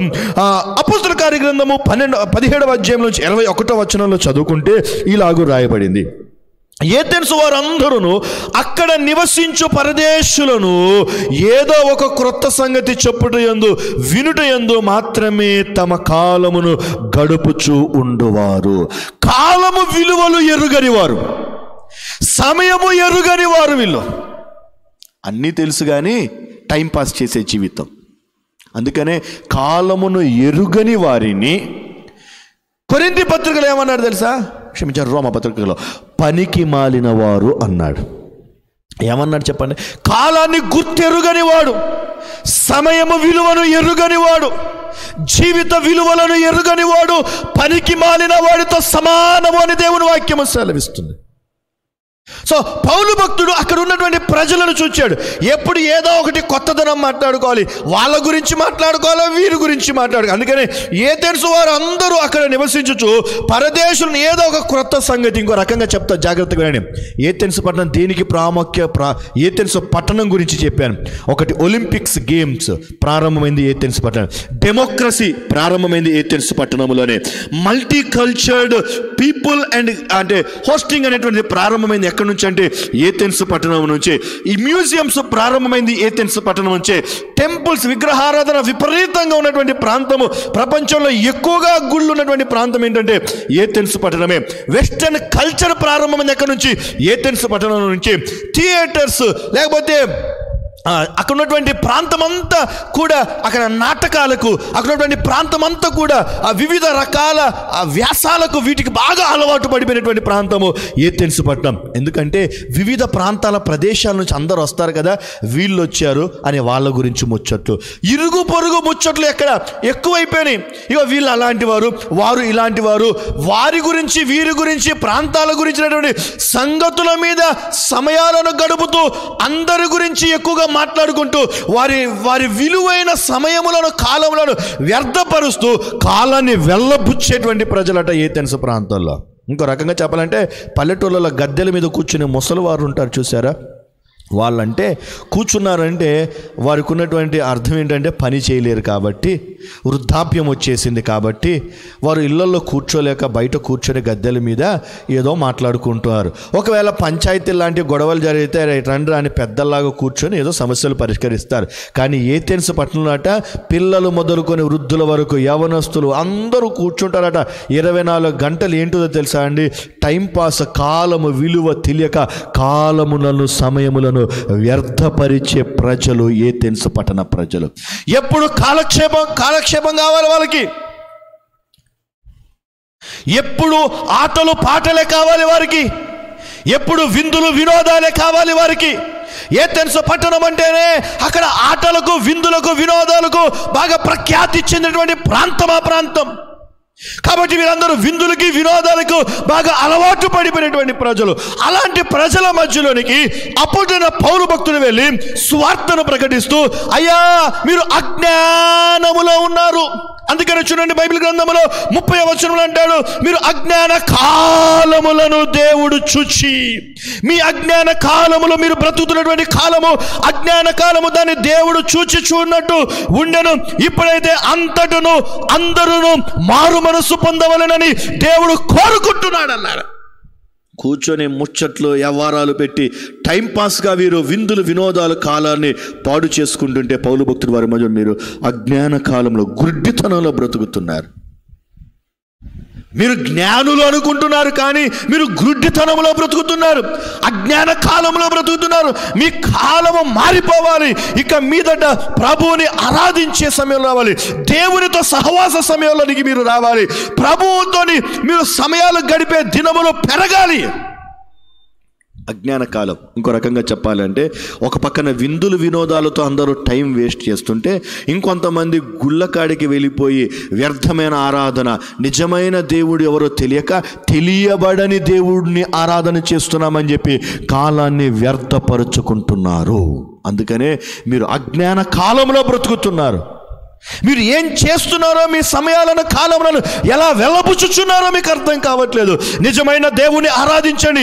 మీరు బ్రతికినంత కాలము, జీవించినంత కాలము విలువైన జీవితాలను మీరు జీవించండి అని హెచ్చరిస్తున్నాడు పౌలు. అందుకని కొన్నిసార్లు నేను కూడా నా జీవితంలో కొన్నటువంటి కోట్స్ అంటే నాకు కొన్ని మాటలు చాలా ఇష్టం అండి. కొన్ని మాటలు అందులో ఆస్తులు ముఖ్యం కాదు, ఆత్మలు ముఖ్యము అనేటువంటిది ఒక మాట. సేవకుడిగా సహజంగా ఒక క్రీస్తు బిడ్డగా, లేకపోతే క్రీస్తు సంఘములో ఉన్నటువంటి ఒక బిడ్డగా చెప్పాలి అంటే నాకు నచ్చే బాగా మాట ఏంటి తెలుసా, నువ్వు ఎన్ని సంవత్సరాలు బ్రతుకుతావు అనేటువంటిది ముఖ్యం కాదు, ఎంత విలువైన జీవితాన్ని జీవిస్తావు అనేటువంటి ముఖ్యం. బ్రతికిన 100 సంవత్సరాలు పరిశుద్ధత లేని జీవితం, బ్రతికినటువంటి 70 సంవత్సరాలు నామకార్థ జీవితం, బ్రతికినటువంటి 50 సంవత్సరాలు వారిని వీరిని ఏడిపిస్తూ బ్రతికినటువంటి జీవితం, నువ్వు బ్రతకాల్సింది అది కాదు. నువ్వు జీవించిన కొద్ది కాలమైన దేవునితో సహవాసము, వాక్యానుసారమైన జీవితం, ప్రార్థన తొక్కున్నటువంటి జీవితం. దానియేలు భక్తుడు అదే అనుకున్నాడు. నా చివరి దినాలే అనుకుంటానేమో, నన్ను చంపివేస్తారేమో, సింహాల బోన్లో వేస్తే నన్ను సింహాలు చీల్చి చెండాడి వేయచ్చేమో, నన్ను పీక్కొని తినివేయచ్చేమో, కానీ చివరి క్షణాల్లో నేను దైవికంగా బ్రతకాలి. బ్రతికిన కొద్ది కాలమైనా నేను భక్తితో బ్రతకాలి, మాట తప్పని వ్యక్తిగా బ్రతకాలి. దేవునికి మాట ఇచ్చానే, అది నేను తప్పకూడదు అనుకొని ఈ దానియేలు భక్తుడు చనిపోయినా పర్వాలేదు కానీ ప్రార్థన జీవితాన్ని పోగొట్టుకోనని అతడు నిష్ఠగా పవిత్రమైన జీవితాన్ని కలిగి జీవించాడు. ఎవరు తెలుసా? దానియేలు భక్తుడు. అలాగే సౌలు కూడా పౌలుగా మార్చబడిన తర్వాత తన జీవితం ఎలాంటిదో తెలుసా అండి? నేను బ్రతికినంత కాలము దేవుని కోసమే బ్రతకాలి. అలాగే ఏథెన్స్ పట్టణంలో ప్రజలు కూడా వ్యర్థమైన సంభాషణలు, వ్యర్థమైన బోధలు కావాలి, క్రొత్త పద్ధతులు కావాలి, విందులు వినోదాలు కావాలి. ఆ తెలియబడని దేవుని దగ్గరికి వెళ్ళి వారు అనేక సమయములు గంటల తరబడి సమయాన్ని వ్యర్థపరుచుకొని గంటల తరబడి ఆరాధనలు చేస్తున్నటువంటి సందర్భంలో వెంటనే అపోస్తలుడైన పౌలు భక్తులు అంటాడు, మీరు అజ్ఞాన కాలంలో బ్రతుకుతున్నారు, ఉన్న కొద్ది కాలమైన దేవుని దగ్గర పరిశుద్ధంగా బ్రతకండి అని హెచ్చరించి స్వార్థను ప్రకటించిన తర్వాత అనేకులు విశ్వసించి ఏమన్నారు తెలుసా? మరలా బోధించు. చూడండి 32వ వచనంలో, మృతుల పునరుద్ధానం గురించి వారు వినినప్పుడు కొందరు అపహాస్యము చేసిరి, కానీ మరికొందరు దీనిని గురించి నీవు చెప్పినది ఇంకొకసారి మాకు చెప్పవా? నీ బోధ బాగుందయ్యా, నీ బోధ చాలా మాకు నిజమైంది అనిపిస్తుందయ్యా, మరలా చెప్పు అని పౌలు భక్తుని ద్వారా ఆ నిజమైన దేవుని గురించి, రక్షకుడైన యేసుని గురించి మరలా చెప్పుకొని వారు విని విశ్వాసంలో బలపరచబడి నిజమైన దేవుణ్ణి ఆరాధిస్తూ సమయాన్ని సద్వినియోగం చేసుకునే బిడ్డలుగా మార్చబడ్డారు. దేవునికి మహిమ కలుగునుగాక. హల్లెలూయా. కాబట్టి ఏథెన్స్ పట్టణంలో విగ్రహారాధన ఎక్కువగా ఉంది. పౌలు భక్తుడు వెళ్ళి నిజమైన ఆరాధనను స్థాపించాడు. రెండవది, ఏథెన్స్ పట్టణంలో జ్ఞానులు ఎక్కువగా ఉన్నారు. జ్ఞానము కంటే విలువైనది రక్షణ అని బోధించి అక్కడ రక్షణ జీవితాన్ని స్థాపించాడు. మూడవది, ఏథెన్స్ పట్టణ ప్రజలు కాలాన్ని వ్యర్థపరిచేవారు, కానీ వారికి క్వాలిటీ టైం అంటే ఏంటో వారికి నేర్పించి దేవునితో సహవాసంలోనికి పౌలు భక్తుడు నడిపించాడు. 4వ విషయాన్ని జ్ఞాపకం చేస్తా చూడండి. ఇదే 17వ అధ్యాయం 28వ వచనాన్ని చూస్తే ఇలాగూ రాయబడింది, మనము ఆయన యందు బ్రతుకుచున్నాము, చెలించుచున్నాము, ఉనికిని కలిగి ఉన్నాము. అటువలే మనం ఆయన సంతానమని మీ కవీశ్వరులలో కొంతమంది చెప్పుకొనుచున్నారు. అక్కడ ఎవరున్నారంటే తెలుసా? కవీశ్వరులు ఉన్నారట, కవితలు రాసేవాళ్ళు ఉన్నారట. ఇంకో రకంగా చెప్పాలంటే పోయెట్స్ ఎక్కువగా ఉన్నారట. ఎందుకు కవీశ్వరులు పెరగడానికి కారణం ఏంటంటే నాటకాలు ఎక్కువగా, స్టేజ్ షోస్ ఎక్కువగా, ఆ ప్రాంతంలో థియేటర్స్ ఎక్కువగా. ఈ వీటి కారణాన్ని బట్టి కవీశ్వరులు ఎక్కువైపోయారు, కథలు రాసేవారు ఎక్కువైపోయారు, కల్పనా కథలు చెప్పేవారు ఎక్కువైపోయారు, ఒక సిచ్యువేషన్ క్రియేట్ చేసి ఒక స్టోరీని తయారు చేసేవారు ఎక్కువైపోయారు. అందుకనే పౌలు భక్తుడు కవీశ్వరులతో ప్రత్యేక సమయాన్ని గడుపుతున్నాడు. అందుకని అంటాడు, మీ కవీశ్వరులు వ్రాసినటువంటి కవితలలో కానీ, మీ కవీశ్వరులు రాసినటువంటి పుస్తకాల్లో కానీ నిజమైన దేవుడు, నిజమైన ఆరాధన, ఎవరు దేవుడు, దేవుడు అంటే అసలు ఎలాంటి వాడు, దేవుడు అంటే ఎలా ఉండాలి అని ఎప్పుడూ చెప్పలేదా? ప్రశ్నిస్తున్నాడు. ఎందుకు పౌలు భక్తుడు ఏథెన్స్ ప్రాంతంలో పునరుద్ధానం గురించి ఎందుకు ప్రస్తావించాడు? ఎందుకంటే శాస్త్రులు, పరిసయ్యులు, సుంకర్లు, సద్దుకయ్యులు, ఈ 4 రకాల ప్రజలు యూదులలో చెదరిపోయారు. చెదరిపోయిన వాళ్ళలో సద్దుకయ్యులు వచ్చారు ఏథెన్స్ ప్రాంతానికి. సో ఏథెన్స్ ప్రాంతంలోకి వచ్చిన సద్దుకయ్యులు ఏంటంటే, ఇక్కడే జీవితం, ఇంకా పునరుద్ధానం లేదండి, తర్వాత బ్రతుకులేదు, బ్రతికినంత కాలం నువ్వు సంతోషించు, విందులు చేసుకో, వినోదాలు చేసుకో, నువ్వు బ్రతికి సచ్చిపో, ఇదే నీ జీవితం, ఇంకా తర్వాత లైఫ్ ఆఫ్టర్ డెత్ అనేది లేదు అనేటువంటిది సద్దుకయ్యుల యొక్క ప్రాముఖ్య వాదన. అందుకనే సద్దుకయ్యులకు ధీటైనదిగా వారికి చెప్పడానికి, పునరుద్ధానం ఉందని నిర్ధారణ చేయడానికి పౌలు భక్తుడు అక్కడికి వెళ్ళి, మీ కవీశ్వరులు మీకు ఎప్పుడు చెప్పలేదా? ఈ ప్రాంతంలో ఉన్న ప్రజలు ఎప్పుడు పునరుద్ధానం గురించి మాట్లాడలేదా? ఏంటిదని ప్రశ్నిస్తూ పునరుద్ధానముల మీద మాత్రమే శ్రద్ధను ఉంచి ఆనాడు పౌలు భక్తుడు స్వార్థను ప్రకటించాడు. కవీశ్వరులకు పునరుద్ధానం అనే సబ్జెక్టు రాగానే వారికి క్రొత్తదనం కనిపించింది. ఏంటి పునరుద్ధానమా? ఎలా ఇది? చనిపోయిన వ్యక్తి బ్రతకటమా? ఎలా ఇది అనేటువంటి అంశాలు వీరు కవీశ్వరులు విన్నప్పుడు వారు తమ జీవితాలను వారు విన్న తర్వాత, వాక్యాన్ని విన్న తర్వాత, పౌలు సాక్ష్యాన్ని విన్న తర్వాత వారి జీవితాలను దేవునికి సమర్పించారు. అయ్యా, ఈ జీవితం ఇక్కడ ఉన్నటువంటి విందులు వినోదాలతో నింపబడిపోయిందయ్యా, కానీ మన జీవితం, నిజమైన జీవితము ఇదిగో, ఈ జీవితం అయిపోయిన తర్వాత, మరణించిన తర్వాత నిజమైన జీవితం ప్రారంభం. పునరుద్ధానము 2 రకాలండి. ప్రాముఖ్యంగా చెప్తున్నారు, physical resurrection and spiritual resurrection 2 రకాలు. ఫిజికల్ రెజరక్షన్ అంటే చనిపోయిన తర్వాత మరలా తిరిగి లేపబడటం. స్పిరిచువల్ రిజరెక్షన్ అంటే ఆత్మీయ స్థితిలో చచ్చిపోయినవాడు, దేవునితో సహవాసాన్ని కోల్పోయినవాడు, పాపములో బ్రతుకుతున్నవాడు మరలా తిరిగి దేవుని యొద్దకు వస్తే we call it as a spiritual resurrection. ఆత్మ సంబంధమైన పునరుద్ధానము. శారీరకమైన పునరుద్ధానం కూడా రెండు రకాలుగా ఉంది. ఏంటిదంటే జీవ పునరుద్ధానము, మరణ పునరుద్ధానము. యోహాను సువార్తలో పునరుద్ధానం గురించి చక్కగా వ్రాయబడుతుంది. అయితే పునరుద్ధానము తర్వాత క్రైస్తవ్యము ఎక్కువగా ప్రాముఖ్యత ఇస్తుంది. పునరుద్ధానమునకు క్రైస్తవుల యొక్క ఫోకస్ పాయింట్, క్రైస్తవుల యొక్క ప్రాధాన్యత, వారు వినేటువంటి విశ్వాసాలలో అన్నిటికంటే విలువైన విశ్వాసం ఏంటో తెలుసా? పునరుద్ధానమును నమ్ముతారు కదండి. పునరుద్ధానము లేకపోతే యేసు లోకానికి వచ్చి శిలువలో మరణించడం ద్వారా ప్రయోజనం ఏమైనా ఉందా అండి?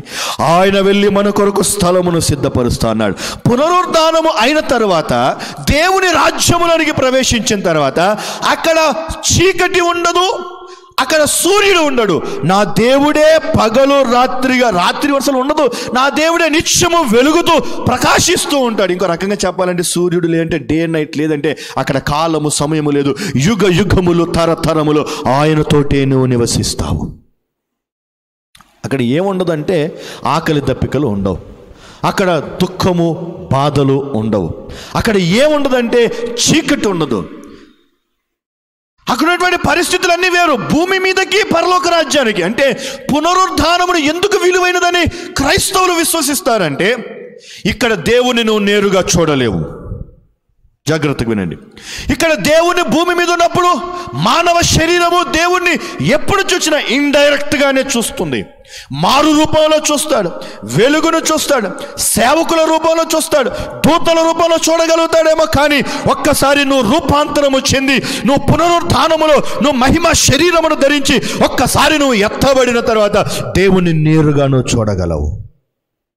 సో భూమి మీద ఉన్న జీవితానికి పునరుద్ధాన జీవితానికి తేడా అంటే భూమి మీద you will see God indirectly, but where as when you are resurrected, నువ్వు రిజరెక్షన్ పునరుద్ధానం చెందిన తర్వాత దేవాతి దేవుణ్ణి, వెలుగై ఉన్న దేవుణ్ణి, సజీవుడైన దేవుణ్ణి, గొర్రెపిల్లైన దేవుణ్ణి, నీ కొరకు నా కొరకు మరణించిన దేవుని, దేవాతి దేవుని నువ్వు నేరుగా నువ్వు చూడగలవు. భూమి మీద ఆకలి దప్పికలు ఉంటాయి. పునరుద్ధానము తర్వాత ఆకలి దప్పికలు లేని జీవితం. భూమి మీద పగలు రాత్రి ఉంటుంది, అక్కడ నిత్యము దేవుడే వెలుగుతూ ప్రకాశిస్తూ జీవించేటువంటి జీవితం. సో ఇక్కడ భూమి మీద ఉన్న జీవితం, పునరుద్ధాన తర్వాత ఉండేటువంటి జీవితము, దానికి దీనికి పొంతనుండదు. ఇక్కడ క్షయమైపోయే శరీరము, అక్కడ అక్షయ శరీరము, మహిమా శరీరము. అయితే ఈ వ్యత్యాసాలన్నిటిని వివరించడానికి కారణం ఏంటంటే కవీశ్వరులు వారు ఎన్ని కవితలు రాసినా జరుగుతున్న జీవిత చరిత్రల గురించి రాస్తున్నారు, కానీ పునరుద్ధానమును గురించి వారు ఎన్నడూ రాయలేదు. కనుక ఈ పునరుద్ధానం అనేటువంటి అంశము ఏథెన్స్ పట్టణంలో స్థిరపరచబడినటువంటి బలమైనటువంటి పేరు పొందిన కవీశ్వరులకు ఆశ్చర్యాన్ని కలిగించేటువంటి బోధ కనుక ఆ బోధన విని అనేక మంది కవీశ్వరులు ప్రభువుకు తమ జీవితాన్ని సమర్పించారు. నిజమేనండి, ఈ భూమి మీద ఆకలండి, ఈ భూమి మీద దుఃఖమండి, ఈ భూమి మీద ఉన్న పరిస్థితులు వేరండి, కానీ నిత్య జీవముతో ఉన్నటువంటి జీవితం వేరండి అని కవీశ్వరులు పునరుద్ధానమును గురించి, యేసును గురించినటువంటి నాటకాలు వేయటం మొదలుపెట్టారట. యేసును గురించినటువంటి స్టేజ్ షోస్ వేయటం మొదలుపెట్టారట.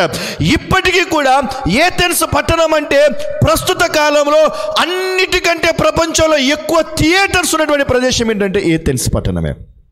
థియేటర్స్ అంటే సినిమా హాల్ అని ప్రస్తుత కాలంలో మన సంభాషణలు, కానీ అక్కడ నాటకశాలలు అని అర్థం. సో నాటకశాలలకు బాగా ప్రాముఖ్యత ఉంది.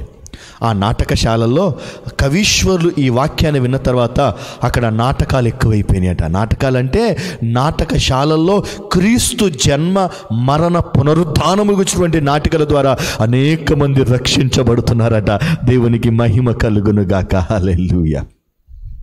ఈ రకమైనటువంటి బోధ ఆ ప్రాంతంలో స్థిరపరచబడింది. మొదటిది, ఆ ప్రాంతంలో విగ్రహారాధన ఉంటే నిజమైన ఆరాధనను స్థాపించాడు. రెండవది జ్ఞానులుంటే జ్ఞానము కంటే రక్షణ ముఖ్యమైనదని చెప్పాడు. మూడవది కాలమును మీరు ఎంతకాలం బ్రతుకుతారో బ్రతికిన కొంతకాలము పరిశుద్ధంగా జీవించండి, దైవ సహవాసంలో జీవించండి అని వాల్యుబుల్ టైం గురించి బోధించాడు. మూడవది కవీశ్వరులు అనేక మంది వారు నాటకశాలల్లో వారి కథలు నాటకాల రూపంలో వేస్తూ వచ్చారు. ఇప్పుడు పౌలు వెళ్ళి కవీశ్వరులను రక్షించిన తర్వాత జరిగిన సంగతి ఏంటి తెలుసా? నాటకశాలలు క్రీస్తు జననము, క్రీస్తు మరణము, క్రీస్తు పునరుద్ధానము, నిజమైన క్రీస్తు జీవిత సాక్ష్యము నాటకశాలలో ప్రదర్శించబడుతుండగా అనేక మంది రక్షించబడుతున్నారు. దేవునికి మహిమ కలుగును గాక. ఐదవది ముఖ్యమైన మాటను నేను జ్ఞాపకం చేసి ముగించి వేస్తాను. 17వ అధ్యాయం 22వ వచనం చూస్తే పౌలు అరేయోపగు మధ్య నిలిచి చెప్పినదేమనగా, ఏథెన్సు వారులారా, మీరు సమస్త విషయములలోనూ అతి దేవతా భక్తి కలిగిన వారు ఉన్నారు. అరేయోపగు అనేటువంటిది ఒక సభ, అది ఒక పెద్దలందరూ కూడుకునేటువంటి సభ. ఆ పైన వచనాల్లో కూడా మనం చూడగలిగితే 19వ వచనంలో, అంతటా వారు అతన్ని వెంట పెట్టుకొని అరేయోపగు అను సభ యొద్దకు తీసుకొని పోయిరి. అరేయోపగు అనేటువంటిది ఒక సభ, అదొక సభ. అంటే అందుకే చెప్పాను కదా, ఏథెన్స్ ప్రాంతంలో డిఫరెంట్ కైండ్స్ ఆఫ్ గవర్నమెంట్స్ చూసింది అది. అందుకనే చివరికి ఏం చేసింది తెలుసా? డెమోక్రటిక్ గవర్నమెంట్ ఫామ్ అయింది అక్కడే. డెమోక్రసీ పుట్టింది ఎక్కడో తెలుసా అండి? ఏథెన్స్ పట్టణంలో. ఈరోజున India is a democratic country అంటాం కదా. అన్ని మతాలకు, అన్ని భాషలకు, అన్ని కల్చర్స్కు ప్రాముఖ్యతని ఇచ్చేటువంటి ప్రాంతంగా భారతదేశము మార్చబడిందంటే, భారతదేశము ఎక్కడ నుండి దీన్ని అడాప్ట్ చేసుకుంది అంటే ఈ డెమోక్రసీని ఏథెన్స్లో పుట్టినటువంటి డెమోక్రసీ నుండి అడాప్ట్ చేసుకుంది. అంటే ఒక రకంగా చెప్పాలంటే ప్రజలే నాయకులను ఎన్నుకుంటారు, ప్రజలే పరిపాలకుని ఎన్నుకుంటారు. So this democratic government was Born in Athens. So అక్కడ ఈ డెమోక్రసీకి ఫామ్ అయింది, అక్కడ పుట్టింది. కాబట్టి అక్కడ ఉన్నటువంటి ప్రజలందరూ అరేయోపగు అనేటువంటి ఈ సభలో ఉన్న వారందరూ డెమోక్రసీని క్రియేట్ చేస్తున్నారు. వారి మధ్యలోనికి వెళ్ళిపోయి పౌలు భక్తులు భక్తిని గురించినటువంటి సంభాషణ, మీ అందరి భక్తి నాకు తెలుసు, రకరకాల మనుషులు ఉన్నారు, రకరకాల దేవతలకు ఆరాధించేవారు, మీలో భక్తి ఉంది, దేవతా భక్తి చాలా ఎక్కువగా ఉంది, కానీ నిజమైన భక్తి ఏంటిది, నిజమైన భక్తి ఏంటిది అని వారి మధ్యలో ఉండి స్వార్థను ప్రకటించాడు, వారికే బోధించాడు, వారికే వాక్యాన్ని ప్రదర్శించాడు ఆనాడు పౌలు భక్తుడు. వారందరికీ ప్రదర్శించాడని ఎందుకంటున్నానంటే, వారందరూ నాటకాలు, నాటకశాలలకు అలవాటు పడిన వారు కనుక పౌలు భక్తుడు కూడా, నేను చరిత్రను చదువును ఆశ్చర్యపడుతున్నాడు, ఒక్కొక్క ప్రాంతానికి వెళ్ళినప్పుడు ఒక్కొక్క విధంగా స్వార్థం చెప్పేవాడట. నిజమేనండి. ఏ ప్రాంతానికి వెళ్తే ఆ ప్రాంతంలోనికి అడాప్ట్ అవ్వటం సేవకునికి ఉండాల్సినటువంటి విలువైన మాట. అడాప్ట్ అవ్వటం వేరు, మనం మారిపోకూడదు. సేవలో దేవుని పిలుపు, వాక్యము మారకూడదు. ఆ ప్రాంతానికి అనుగుణంగా స్వార్థ చెప్పటం అలవాటు కావాలి. కొన్ని ప్రాంతాల్లో పుస్తకాలు చదివే వాళ్ళు ఎక్కువగా ఉంటారు. సో అలాంటి ప్రాంతాల్లో స్వార్థకు సంబంధించిన పుస్తకాలు, చరిత్రకు సంబంధించిన పుస్తకాలు ఎక్కువ రాస్తే పుస్తకాల ద్వారా రక్షించబడేవారు కొంతమంది ఉంటారు. కొన్ని ప్రాంతాలకు నాటకాలకు ప్రాధాన్యత ఇచ్చినటువంటి ప్రాంతాలు ఎక్కువగా ఉంటాయి. ఏథెన్స్ పట్టణం నాటకాలకు ప్రాధాన్యత ఇచ్చిన ప్రాంతం కనుక పౌలు భక్తుడు అక్కడికి వెళ్ళి ఒక నాటక రూపంలో ప్రదర్శించాడట. చరిత్రకారులు తెలియజేస్తున్నారు. ఈ అరేయోపగు అనేటువంటి ఈ సభలోనికి పౌలు భక్తుడు వెళ్ళి నాటక రూపంలో, యాక్షన్స్ రూపంలో ఆయన స్వార్థను ప్రకటించినప్పుడు ఆ స్వార్థను విని అనేక మంది అరేయోపగు అనేటువంటి సభలో అనేక మంది రక్షించబడ్డారట. అందులో ఒక వ్యక్తి పేరు ఏం పేరో తెలుసా? దియోనూసియు. చూడండి 34వ వచనం చూస్తే, అయితే కొందరు మనుష్యులు అతనిని హత్తుకొని విశ్వసించి వారిలో అరేయోపగీయుడైన, ఎవరంటే చెప్పడిన దియోనూసియు, దమరి అను ఒక స్త్రీయు వీరితో కూడా మరికొందరు నుండి విశ్వసించిరి.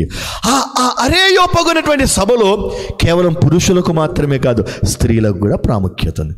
అక్కడికి వెళ్ళి స్వార్థను ప్రకటించి ఒక నాటక రూపంలో, ఒక ప్రదర్శన రూపంలో పౌలు భక్తుడు స్వార్థను చెప్పినప్పుడు వారిలో ఉన్నటువంటి కొంతమంది పెద్దలలో ఒక పురుషుడు, ఒక స్త్రీ, ఆ సమాజంలో ఉన్నటువంటి ముఖ్యమైన కమిటీలో ఒక ఇద్దరు రక్షించబడినట్టు మనం చూడగలం. అందులో ఇప్పుడు నేను స్త్రీ దమరి పేరు ఎందుకు చెప్తున్నానంటే, ఈ వ్యక్తి ఏమో అరేయోపీయుడైతే ఆ స్త్రీ ఏమో అదే స్థలములో ఉంటూ వారందరికీ సహకరిస్తూ అనేక ప్రాంతాల నుండి, దమరి యొక్క వ్యక్తిగత జీవితాన్ని నేను హిస్టరీ కొంచెం చదువుతుంటే, హూ ఈజ్ దమరి, అసలు దమరి అంటే ఎవరు?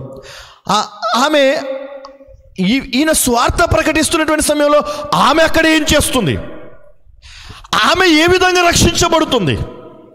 సో ఈ ప్రాంత ఈ అంశాలన్నింటినీ కూడా నేను ఆలోచిస్తున్నప్పుడు, ఈ సభలో స్త్రీలకు సంబంధించిన సమస్యలు ఏవైనా వస్తే, సో స్త్రీలను గురించినటువంటి సమస్యలు ఏదైనా వస్తే పురుషులు డిసైడ్ చేయలేరు కనుక, కొంతమంది స్త్రీలు ప్రముఖులు మనకు అవసరం కనుక, ముఖ్యమైన నిర్ణయాలకు కాకపోయినా ఎప్పుడైనా విలువైనటువంటి స్త్రీలకు సంబంధించిన నిర్ణయాలు తీసుకోవడానికి ఎంపిక చేసుకున్నటువంటి కొంతమంది ప్రముఖులలో ఒక ప్రముఖురాలు ఎవరో తెలుసా? దమరి అండి. సో తెస్సలోనిక ప్రాంతములో తెస్సలోనిక స్త్రీలకు ప్రాముఖ్యత కలిగినటువంటి పట్టణం ఎలాంటిదో, అలాగే దమరి కూడా ఎలాంటిదో తెలుసా అండి? స్త్రీలను గురించిన అవగాహన కలిగి, న్యాయము కలిగి, లేకపోతే పవిత్రత కలిగి, నమ్మకత్వాన్ని కలిగినటువంటి స్త్రీలలో ఒక స్త్రీ ఈ అరేయోపేగు అనేటువంటి సభలో వారు స్త్రీలకు సంబంధించిన సమస్యలు మాట్లాడడానికి వచ్చినప్పుడు ప్రత్యేకమైనటువంటి గుంపుగా ఉండేటువంటి వారు వాళ్ళు. సో వీళ్ళకు ఈ అరేయోపేగు సభ వారు అవకాశం ఇస్తారు. ఎందుకు అవకాశం ఇస్తారు తెలుసా? కొన్ని సందర్భాల్లో స్త్రీలకు అసలు మాట్లాడటానికి అవకాశం కూడా ఇవ్వరు, కానీ వినటానికి అవకాశం ఇస్తారు.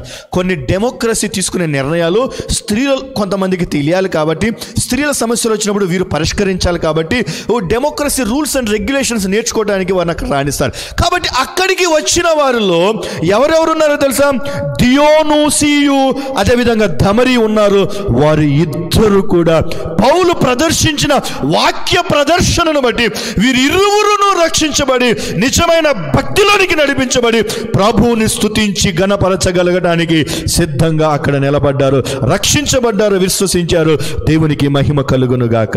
హల్లెలూయా. ఎంత అద్భుతమైన మాట అండి. విగ్రహారాధన ఆ స్థలంలో నిజమైన ఆరాధన స్థాపించాడు. జ్ఞానులకు రక్షణ విలువైందని చెప్పాడు.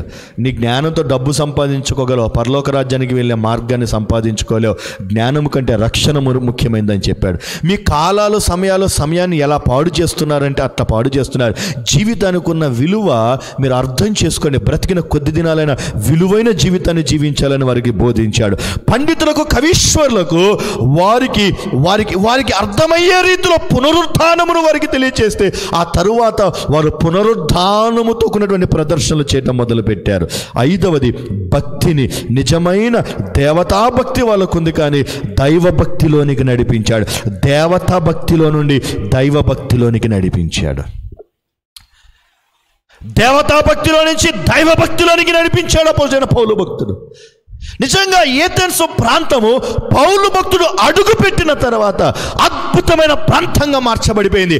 ఆ తర్వాత ఎన్నో బైబిల్ కళాశాలలు, ఆ తర్వాత ఎన్నో బైబిల్ స్టడీ లిటరేచర్స్ అక్కడ నుంచి ప్రారంభమై ఈ రోజు కూడా ఏథెన్స్ పట్టణంలో మంచి బైబిల్ కాలేజెస్ ఉన్నాయండి. ఏథెన్స్ పట్టణంలో మంచి లిటరేచర్స్ ఉన్నాయండి. ఎడ్యుకేషన్కి ప్రాముఖ్యత, ఎన్నో విషయాలకు ప్రాముఖ్యత ఉన్నటువంటి ఆ ప్రదేశము ఒక అద్భుతమైన ప్రదేశంగా మార్చబడిందంటే కారణం ఎవరో తెలుసా? పౌలు భక్తుడు ఆ ప్రాంతానికి వెళ్ళి అక్కడ అడుగుపెట్టి సువార్తను ప్రకటించుటయే కారణము. దేవునికి మహిమ కలుగునుగాక. ముందు ఏథెన్స్ పట్టణము అది దేనికి ప్రాముఖ్యత అంటే for which it is famous for, ఆ ప్రాంతము దేనికి ఫేమస్ అంటే ఒకటి చెప్పా, ఒలింపిక్ గేమ్స్ అక్కడే పుట్టాయి, ఫేమస్ ఫర్ ఒలింపిక్ గేమ్స్. రెండవది అక్రోపోలిస్ అన్నాం. అక్రోపోలిస్ అంటే సెక్యూరిటీ అండ్ మిలిటరీ బేస్ క్యాంప్స్కి ప్రారంభమైంది, అక్కడ నుంచే దానికి ఫేమస్. అది ఆర్కియాలజికల్ మ్యూజియంస్కి ఫేమస్. అది మొనస్ట్రారీ అంటే ఆ ప్రాంతంలో అన్ని రకాల ఫుడ్స్, అంటే సింగపూర్ వెళ్ళిన వాళ్ళకి తెలుస్తుందండి. లిటిల్ ఇండియాలో ఎలాగైతే అన్ని రకాల దేశాల ఫుడ్, లిటిల్ ఇండియాలో అంటే సింగపూర్లో ఇండియాకి సంబంధించిన అన్ని రకాల ఆహారాలు దొరుకుతాయి అక్కడ.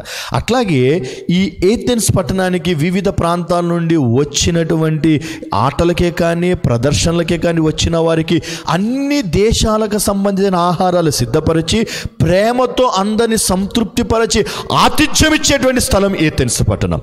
5వది temples and gods and goddesses అంటే దేవుళ్లకు, దేవతలకు, గుడులకు ప్రాముఖ్యత ప్రాధాన్యత ఇచ్చినటువంటి స్థలం ఆ ప్రదేశము.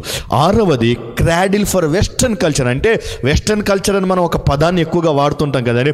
మన భారతదేశంలో సాంప్రదాయ ప్రకారం చీరలు కట్టుకోవాలి, గౌన్లు ఫ్రాకులు వేసుకుంటే ఏమంటాం తెలుసా, పొట్టి పొట్టి బట్టలు వేసుకుంటే ఏమంటాం తెలుసా, వెస్టర్న్ కల్చర్ వచ్చింది అంటాం. బట్ వెస్టర్న్ కల్చర్ అంటూ పుట్టింది ఎక్కడో తెలుసా, అన్ని రకాల దేశాల నుంచి ఏథెన్స్కి వచ్చి రకరకాల ఆటలు ఆడుతున్నటువంటి కల్చర్ను చూసిన తర్వాత ఏథెన్స్ పట్టణం నుంచి వెస్టర్న్ కల్చర్ ప్రారంభమైంది. 7వ ప్రాముఖ్యమైన జ్ఞాపకం చేశాను, అన్ని ప్రాంతాల నుంచి వచ్చినటువంటి గవర్నమెంట్స్ని చూసిన తర్వాత ఏథెన్స్ పట్టణంలో మొట్టమొదటిగా డెమోక్రటిక్ గవర్నమెంట్ ఫామ్ అయింది. అక్కడ నుంచే డెమోక్రసీ అనేటువంటిది ఫామ్ అయింది, అక్కడ నుంచి మొదలైంది. ఇది ఏథెన్స్ పట్టణానికి ఉన్నటువంటి ప్రాముఖ్యత. అయితే ఏథెన్స్ పట్టణ ప్రజలు విగ్రహారాధన చేసేవారు, అందుకనే అక్కడ నుండి నిజమైన ఆరాధనను పౌలు భక్తుడు స్థాపించాడు. జ్ఞానానికి ప్రాధాన్యత ఇచ్చేవారు. ఆ తర్వాత పౌలు భక్తుడు వెళ్ళిన తర్వాత రక్షణకు ప్రాధాన్యత ఇచ్చే వ్యక్తిగా మార్చబడ్డారు. వివిధ రకాల మాటలు విని ఆ దేశం గురించి, ఈ దేశం గురించి, ఆ ప్రజల గురించి వినడానికి, జ్ఞానము సంపాదించుకోవడానికి, కాలాన్ని వెళ్ళబుచ్చుతానికి ఇష్టపడిన వారు ఇప్పుడు దేవునితో సమయాన్ని గడపడానికి ఇష్టపడుతున్న ప్రజలుగా మార్చబడ్డారు. పండితులు, కవీశ్వరులకు నాటకశాలలో ప్రదర్శనలను, కవితలు రాసేవారు ఎక్కువైపోయినటువంటి ఆ దినములలో పునరుద్ధానమును బోధించి క్రీస్తు జనన మరణ పునరుద్ధానములను గుర్చినటువంటి ఆ ప్రదర్శనలను ఎక్కువగా ప్రాధాన్యతకు స్థానం ఇచ్చినటువంటి పౌలు భక్తుని యొక్క స్వార్థను బట్టి అనేక మంది అక్కడ కవీశ్వరులు క్రీస్తుని గుర్చిన ప్రదర్శనలు వేయటం మొదలుపెట్టారు. దేవతాభక్తి కలిగిన వారిని దైవభక్తిలోనికి నడిపించిన వాడు అపోజిట్ పౌలు భక్తుడు. నిజమే, దేవుని ఉద్దేశం ఏంటో తెలుసా, దేవుని సేవకులు ఎక్కడికి వెళ్ళినా ఆ ప్రాంతము మారాలి. అందుకనే మొదటిగా ఒక వచనాన్ని చదివాను, 16వ వచనం. పౌలు ఏథెన్సులో వారి కొరకు కనిపెట్టుకొని ఉండగా ఆ పట్టణం విగ్రహారాధనతో నిండి ఉండుట చూచి నందున అతని మనస్సు, అతని ఆత్మ పరితాపము చెందెను. పౌలు అక్కడికి వెళ్ళగానే ఆ ప్రజలు చూడగానే తన మనస్సు పరితాపము చెందింది, దుఃఖము చేత నింపబడింది. ఈ ప్రాంతం మారాలి ప్రభువా, ఈ కుటుంబాలు మారాలి ప్రభువా, వీరి పద్ధతులు మారిపోవాలి ప్రభువా, వీరు ఎలాంటి వారుగా ఉన్నారో నువ్వు చూస్తున్నావు ప్రభా, వీరి పరిస్థితులు మారాలి ప్రభు అని హృదయంలో పరితాపము, వేదన చెందాడు. ఈ రోజున సేవకులు కూడా మీ కుటుంబాలను చూచినప్పుడు, మీ కుటుంబ స్థితిగతులను చూచినప్పుడు, పట్టణాలను చూచినప్పుడు, విగ్రహారాధనలను చూచినప్పుడు, ఇదిగో లోకంలో పడిపోవటం, ఇదిగో విందులకు, వినోదాలకు, నాటకాలకు, వీటికి అలవాటు పడిపోయినటువంటి ప్రజలను చూచినప్పుడు కూడా ప్రతి సేవకుని హృదయం పరితాపము చెందుతుంది. నిజమే, ఇది ఒక రకమైన పరిస్థితి. అయితే మందిరానికి వస్తున్న వారు నామకార్థంగా జీవిస్తున్న జీవితాలను చూచినప్పుడు సేవకుని హృదయం ఇంకా ఎక్కువగా పరితాపించింది. రక్షించబడ్డారు కానీ నిజమైన జీవితం లేదయ్యా, రక్షించబడ్డారు కానీ ఇంకా పాపంలోనే బ్రతుకుతున్నారయ్యా, రక్షించబడ్డారు కానీ ఇంకా వెనక్కి తిరిగి చూస్తున్నారయ్యా అని సేవకుడు పరితాపం చెందుతున్నారు. సేవకుడు పరితాపము చెంది ఆ ప్రాంతంలో అడుగు పెట్టగానే ఏథెన్స్ పట్టణ పరిస్థితులు మారిపోయినాయి.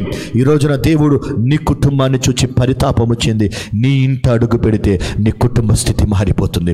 నీ ఇంట అడుగు పెడితే నీ కుటుంబ పరిస్థితులు మారిపోతాయి. నీ భర్త మారిపోతాడు, నీ భార్య మారిపోతుంది, నీ పిల్లలు మారిపోతారు, నీ స్థితిగతులు మార్చబడతాయి. ఎప్పుడో తెలుసా, సేవకుని హృదయం పరితాపముతో నీ ఇంట అడుగు పెట్టినప్పుడు, నీ సన్నిధిలో నీ ఇంట చేరి వాక్యాన్ని బోధించినప్పుడు, నీ ఇంట చేరి నీ కోసం ప్రార్థన చేసినప్పుడు, నీ ఇంటికి వచ్చి నీ కోసం కన్నీరు విడిచినప్పుడు, నీ కుటుంబ స్థితిగతులను మార్చివేసి, ఏథెన్స్ అనే పదానికి చరిత్రకారులు రాస్తున్న అర్థం ఏంటో తెలుసా అండి?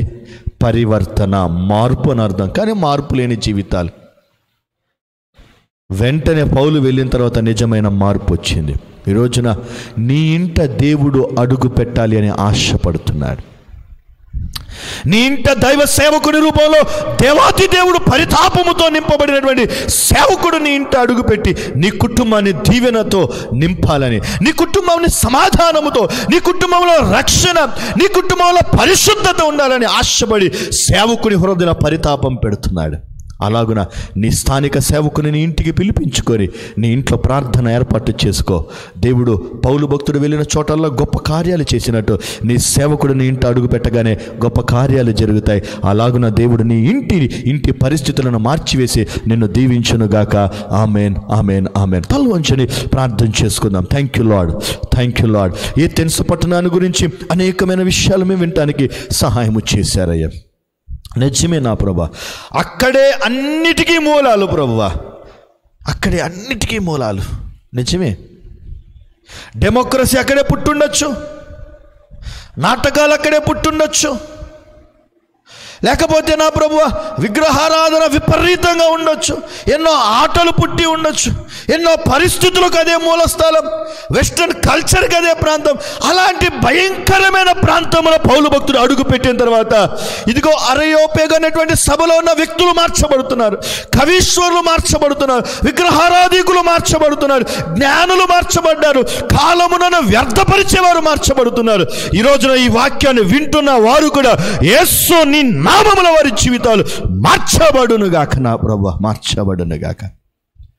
ఇంకా పాపంలో ఉన్నవారు, ఇంకా శాపంలో బ్రతుకుతున్నవారు, ఇంకా సమయం ఉంది లేని రక్షణకు వెనకడుగు వేసిన వారు, కాలాన్ని వెళ్ళబుచ్చుచున్నవారు, ఇంకా లోకములో పడిపోయిన వారు, మేము జ్ఞానులమని అనుకుంటున్నవారు, బ్రతుకులు మారిపోవాలి.